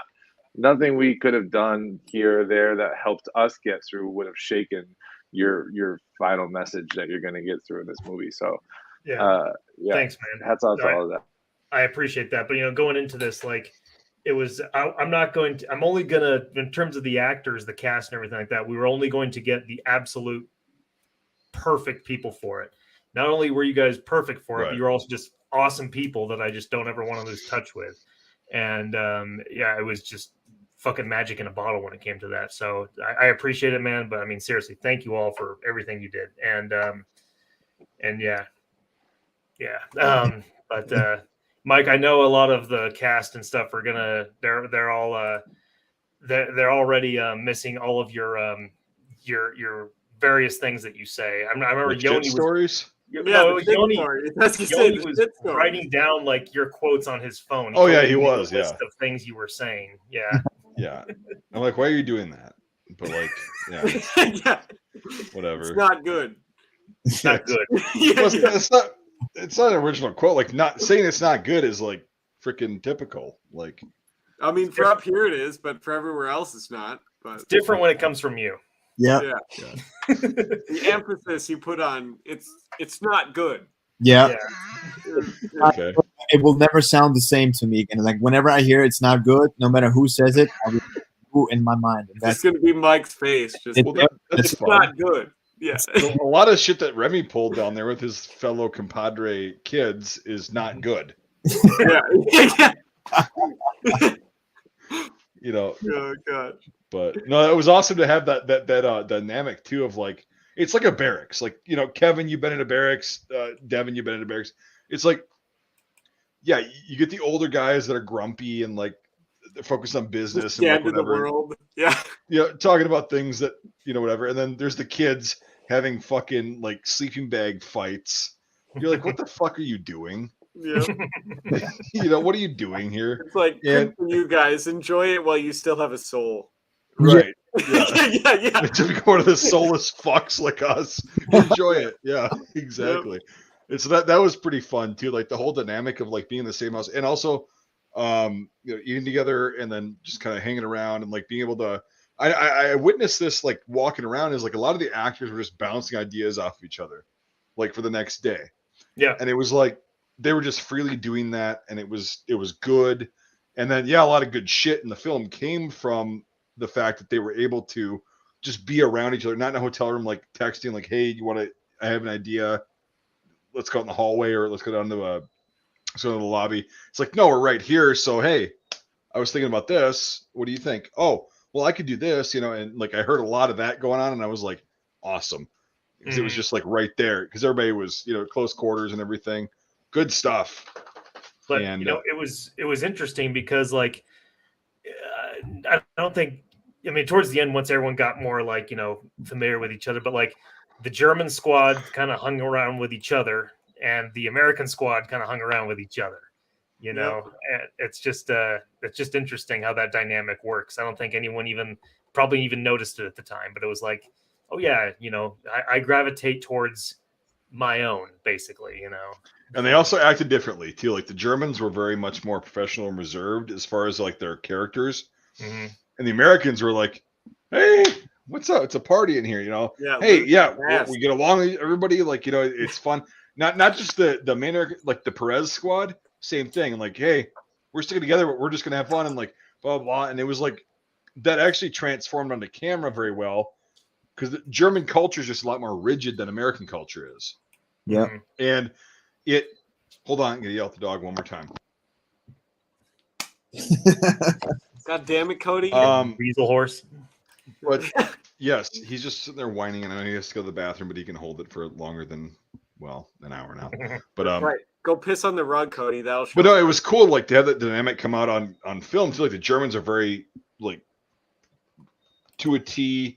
This is how they operate. You know, there's some fuckery that goes on, but it's, you know, whatever. And the Americans are like, yeah, we get shit done, and we're also a lot more light. Right. As far as our attitude. It's like, yeah, we still get shit done, but you know, and that really came through on camera very well. With a lot of war films, they just make the Germans look like these fucking robots, way to the extreme of like just these robots, right? And you know, they try to give them personalities. Well, no, you can't do this. You can't do both at once. And they also portray the Americans as these stoic heroes of these like shining angels. Yeah. Yep. It's like, no, the Americans they're just, yeah, the Americans, our culture is just a lot more lax and open and weird. Casual, anti-authoritative, loose. Right. And still get shit done. And so the German squads get shit done. They just have a different approach at that. And but it was great seeing everyone in terms of the German stuff, seeing them without the fucking helmet visor pulled over their eyes, like how all World War II movies do to dehumanize them. That was great to see everyone, you know, have to see them wearing it kind of like up a bit because it's more comfortable that way. Because that's how they would have done it, yeah. Right.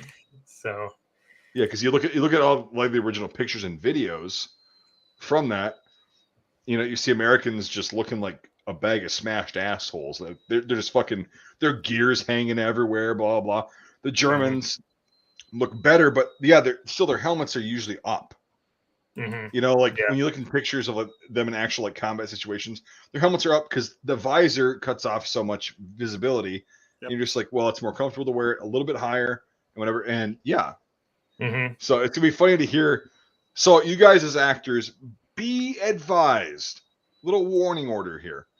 You will see a bunch of these fucking neckbeards that make me look like I just walked out of Auschwitz Seriously, these guys are fat as fuck. Neck beards up the wazoo, commenting on, "Oh, you're not wearing this right. Well, they would have never done that." It's like, oh, okay. Well, we're gonna throw this original video and these original photos to you guys. What do you think? They're not gonna watch them, and they'll still say, "Oh, that's fucking wrong. They didn't wear their helmets up that bullshit." And oh, they didn't wear. This guy doesn't have. It's like, no, we definitely Did the Yeah. homework. Did Well, the there's- research, yeah. There's. Go ahead, Chris. Were you gonna say something? It's important though. I think also though. I mean, like it's nice to have that sort of accountability to live up to, like, because it's just. I mean, like you say, like I know doing other work that I have sort of accountability to certain things that, like, I know if the camera's rolling and I do something a certain way, that it's going to live on that way. And is that really Sure. how I want it to be or not? It's because there is a way it's supposed to be done, and I think it's just.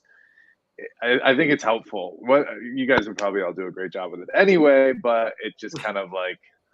Well, let's give one example. Keeps it tight One example to Chris. So you were saying that the tunic didn't fit, and that's correct. It didn't fit. But then Brian showed you a bunch of the pictures from North Africa guys that were still wearing those, how much they shrunk because they're cotton, right, versus wool. And you see guys looking exactly like you did. Multiple photographs and videos of these guys walking around. Their undershirts are sticking out of their cuffs, right?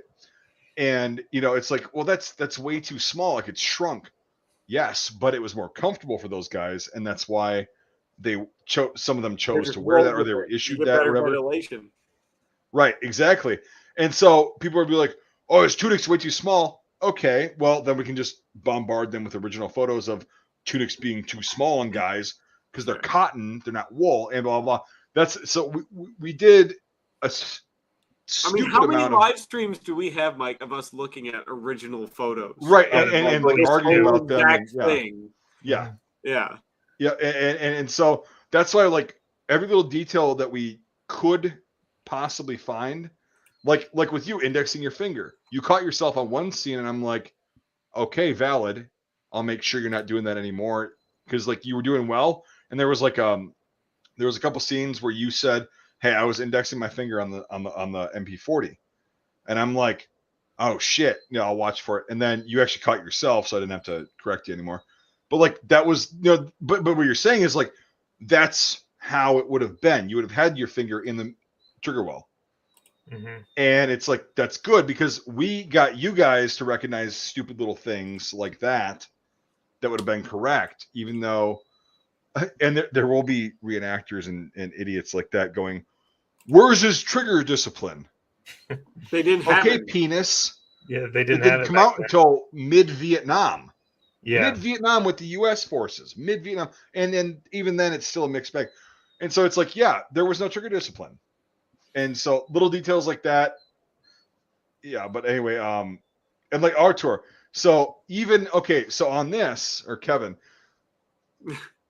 so we had a debate. Brian, Sam, and I had a debate of whether to wear your fucking. This is how stupid it got, and it is about how you should be wearing your Southpaw. Brian said, which is valid, 100%. It's a poncho. It goes on over all the gear. That's the guys wore them. Sam and I said, well, we've seen original photographs, plenty of them, and videos where guys are wearing their Southpaw underneath their gear. And I agreed with you and Sam on that too. Yeah. Sure. And then we also, like, since then it's been settled with numerous original pictures. But we had the debate on set while we were gearing you up. We had that debate, and then Brian was like, okay, fine, it's a poncho, but all right, go for it. That's fine. And we're like, okay. That's the extent of our nerdgasm, like nerdery is like going to that excruciating details of like, or those excruciating details of like, yeah, would it have been worn under the gear? Well, I've seen this and that, blah, blah. We have a debate. Bam. You wear it like that. And it's 150% correct. Yeah, but that's I appreciate that. You said nerdgasm, but that's like, especially when you shoot a movie that's, historical. Right. You want to get it as right as possible, and you want to get everything as right as possible. Correct. To the smallest detail. And that goes for me as an actor, because The real deal is out there, and the real deal is watching this film, and they're going to be the ones who are going to rip it to pieces, and they're going to watch it and rewind and then look at all the small details, see if they know the shit, you know. And so you owe it to them, you know. And obviously, you're never going to satisfy 100% of your audience, but what you can always do is to spark the conversation, and that's the most important thing. But to exactly, and like your pants, like we were talking about, is Brian went through hell in a handbasket to get the correct pattern Italian camouflage. The actual like Type 29 for 1929 it came out. Yeah. He went through hell in a handbasket to find a guy that had the original material and could make him in the original pattern, and that's why it's like that is correct. So if anybody calls us on that, we'll be like, oh well, hey Cody, 5 minutes, and we'll go outside and go potty. Okay. Jesus Christ, this dog. It's been over an hour. I'm just being an asshole at this point. But okay. Anyway, so yeah, of course it's okay. But it's all right. No, so the pants, the pattern we have in the pants, the cut and everything, that was extremely researched. And hey, we might have overlooked a couple things, but we'll find out. But like we try to get every single detail in the way you guys were walking, the way you guys just, your gear was situated and all that stuff. We went through lengths to like make sure it was good. And that's why it wasn't just me. It wasn't just Brian. It wasn't just Sam. It wasn't just Devin. It was a bunch of people. Yeah.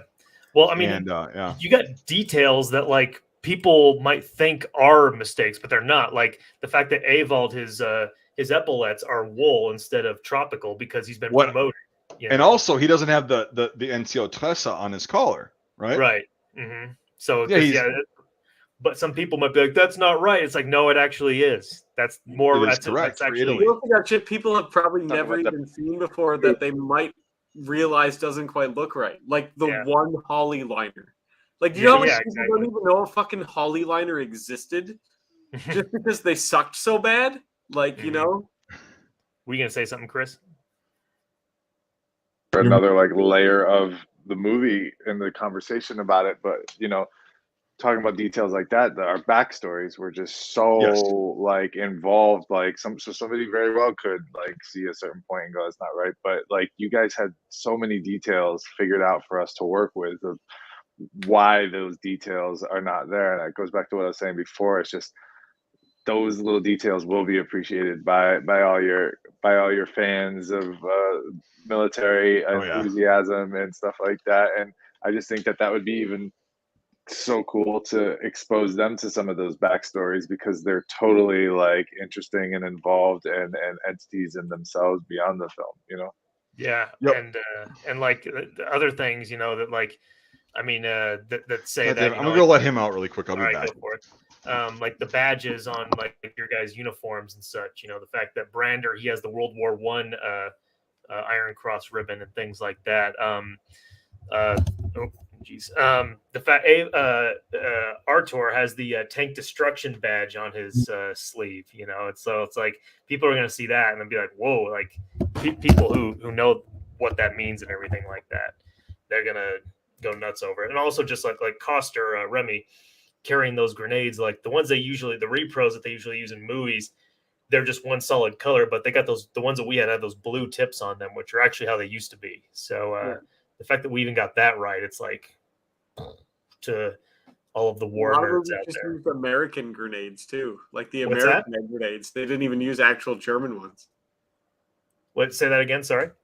A lot of movies just used American egg grenades, like from Vietnam, because they looked similar enough, but they didn't actually, they don't use the actual German models. They're just like, it's close enough. No, it's not close enough. It has to be what it was. Enough. Yeah. It has to be what it was. Otherwise, it's not. That's why, like, it's funny when you watch war movies from like the 50s and 60s and you see like patent tanks being used and everything. I understand back then it was, the internet wasn't around. Yeah. But it's just funny that back a lot of mentality, and you see it even today with a lot of war movies. Like, oh no, it's good enough. No one's going to notice it. It's like, someone is going to notice it. Believe me, there's always going to be at least it one is person. Or it isn't. Yeah, it is or it isn't. Pick one. I mean, I've watched things with you and Mike B, and it's just like when we did the winery, Yep. There was a lot of things that you were noticing about the World War I stuff, the British stuff. I was like, man, I would never have known that, you know. Fair. So there's always going to be the people out there who know an unlimited amount of stuff when it comes to this. And those are the types of people we want to impress. You know, That's right. and on top of that, it's a goddamn good movie. You know, it's not just that Yeah. all the aesthetics look amazing. It's a really good script and a really, really good cast that pulls it off. So it's like, how can you lose in this situation? That's right. Mm-hmm. Is the dog okay?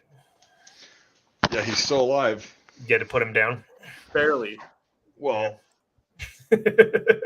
no, he's still out there. He's still kicking. None of us can hope for that greatness. I mean, no, just kidding. Sorry, we can all have a fucking house plant named Harold as our fucking pet. Hey, don't you talk bad about Harold. At least he's fucking quiet. He's a plastic plant. That's why. Exactly. It's perfect. Yeah. Okay. These fucking guys. These fucking guys. These fucking guys. Oh, gosh. Anyway, yeah. We've been kicking for 2 hours and 15. Yeah. That's right. Been awake for almost 23 hours. I know. I can't believe I talked you into this. Hey, who gives a fuck, Devin, how long you've been up? I do, and that's the only person I care about in the end. So Nobody's keeping you here with a gun to your head, right? that's fair. That's fair. Yeah. That's fair. Should we wrap it up? We should wrap it up, I believe. Okay. Let's go. Kevin, do you have any closing statements before we end this? You said all the That's a things you lo- said. What's That's that? a loaded. I said that's a loaded one. Well, then just give everyone a good piece of advice to leave off of. There will be a lot of opportunities for you to be on streams again. Yeah. But Honestly, I can't wait. I can't wait for the world to see this film. And I don't want to. This is not like getting anyone's hopes up, but this is just like I believe in this project so much that there's nothing I can say that will make it any better. I can't wait for it to be done in post-production because I can't wait to see it myself for selfish reasons. I want, yeah. I want narcissism. Yep, I get it. Absolutely. I want to see. Yeah. I want to see the whole story unfold in front of me, and I want to be moved, like I was moved by everyone's performance that I got to work with, and I want to see it on the big screen, and I can't wait for the world to see it because I think, like we've been talking about, it's something so special that we caught lightning in a bottle with this one, and it's just those films and those experiences don't come around too often. That's too rare. And when everyone on set, cast and crew included, feels the same way about the project, and you feel the energy that's so palpable, and everyone surrenders to the bigger picture, and there's no ego whatsoever involved, it's gonna be good. And I can't wait. I cannot wait. And this is going to open a lot of doors for a lot of people that worked on this film. Absolutely. Absolutely. Remy, what about you, man? It was a good time. If you're watching this right now, go watch the movie when it comes out. You'll enjoy it. That's right. And if you don't, shut ears the fuck are up. real clean. I can speak for when he fell asleep. Okay. But yeah, all right. I think it'll be an enjoyable movie for everyone in the end. Cool, man. Awesome. Well, I'm really glad you're a part of it, dude. So, I mean, like I say, we'll do another one again, honestly, and we'll try to capture the same magic. Mr. Christopher Irk, what do you have to say? I think the movie, as exciting it is to be anticipating the movie, I think the movie at this point is like the icing on the cake. I think it's already like paid off in so many different ways, and I mean, I think that's such an awesome thing that's happened. Like the last thing I'm concerned about is the movie somehow, like because like it's gonna be cool. It's very exciting. I can't even prepare myself for what it's gonna be like in some way because I know like the juju from day one behind the project is just flowing. I'm just like, oh, shocker, it's awesome. Of course, like I'm just not even like anticipating it in that way. I'm just, it's gonna come fast, and we're all just gonna be like, it's just gonna be another progression of the vibe. And I think it's cool. Like the no spoilers thing is cool, but I also like that some things are slipping up because people who might be following this, I think it's going to give people, oh, what's this cave y'all are talking about? Or Right. like, you were holding things and you needed one uniform. Little things like that. I think it makes me like, oh, I want to see that too. So I'm really excited, and it's just what a freaking awesome opportunity to just see you guys again. Kevin, we're neighbors. We gotta catch up and powwow. What are you doing in an hour? Actually, I'm gonna be out bringing my wife to work. And, I'm gonna have a family date night with my girl. We're gonna watch a movie and have dinner together. copy that. Well, enjoy it, but one day soon we got to get together. Yeah. So nice, and thank you so much for the invitation to do this. I've been watching the streams, and I think it's so cool, and I love to be a part of anything and be picked for the team. And you want to be on the live stream? Sure, man. I'll talk about this all day. I had a blast. Thank you so much. Awesome, man. Yeah, dude. No, absolutely. Thank you, man. Devin, you were a part of it. So what do you have to say? About what? I was there. It was a good time. Closing statement. Closing statements. Give a speech, damn it. Yeah, give a speech. I don't have a box to get on, or a podium to pound my fist on. But it was a great time, and it was the first time I did anything weird like this. And like I said, I just tried real hard to not fuck it up. But I think I managed to be semi-successful at that, at least, which is fucking passing any test I ever took. So I'll take it. So you've done good, kid. Jesus Christ. But, all right, gents. That sounds good. Yeah. All right. So, this is a hell of a good time. Yeah, a hell of a good time. For those of you watching in the future, let's see. I always give a code word for people that have watched it through to the end. What's the code word? Devin, any ideas? That's a good question. Anti-disestablishmentarianism. Yeah, no, we're not going to do the longest word. Chris, you seem to have an idea. Daisy. There you go. Daisy. All right. If you made it to the end of this stream watching post, which most of you do because you're not here on a Saturday night because apparently you fucks have lives. No, so comment with Daisy in the comments to know that you got all the way through and that you've seen these fine people and then Devin. That's right. I'm here too. Yeah. Right. Daisy sour cream. Yes, sour cream. Right. I know, but we're not going to get into that tonight. We can get into that on a later stream because a lot of those people who would understand that joke are watching, and it would get back to him, and I don't want to incur the wrath of a beast of that magnitude. There was a reason why that was separate. Sorry, I had to put that out there. Yeah, but I know you were there for that whole rant because I was tired and pissed off and whatever. It was pretty good. It was. Oh no, you got the second day of it. Chris got the first one. Chris and it was me, Chris, Lane, and who the fuck else is in there? Remy. It was you. I was just gonna say it's another younger guy, but like, okay, so you got that was it was. I remember that now very distinctly from other details. Yeah, and okay, yeah, riding back in the van that night. That was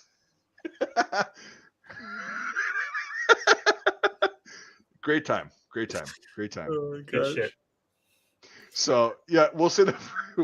Jesus, that's gonna be something that we can unravel that in the future by all means. But like, yep, there's always more shit stories. Like, no, it's not. This is beyond a shit story, Devin. You haven't even begun to understand how heinous this is. Well, it's. Should we jump off of live so then you can tell them about it? No, I don't want to. I don't want to ruin the fucking. We don't want to spoil it. This is internet gold. We're mining here. We're one pickaxe strike away from hitting fucking internet gold here. So like, all right. Nope. We'll talk about it in the future. That's right. We got the same company on. So, all right, gents. I'm gonna go ahead and end the live.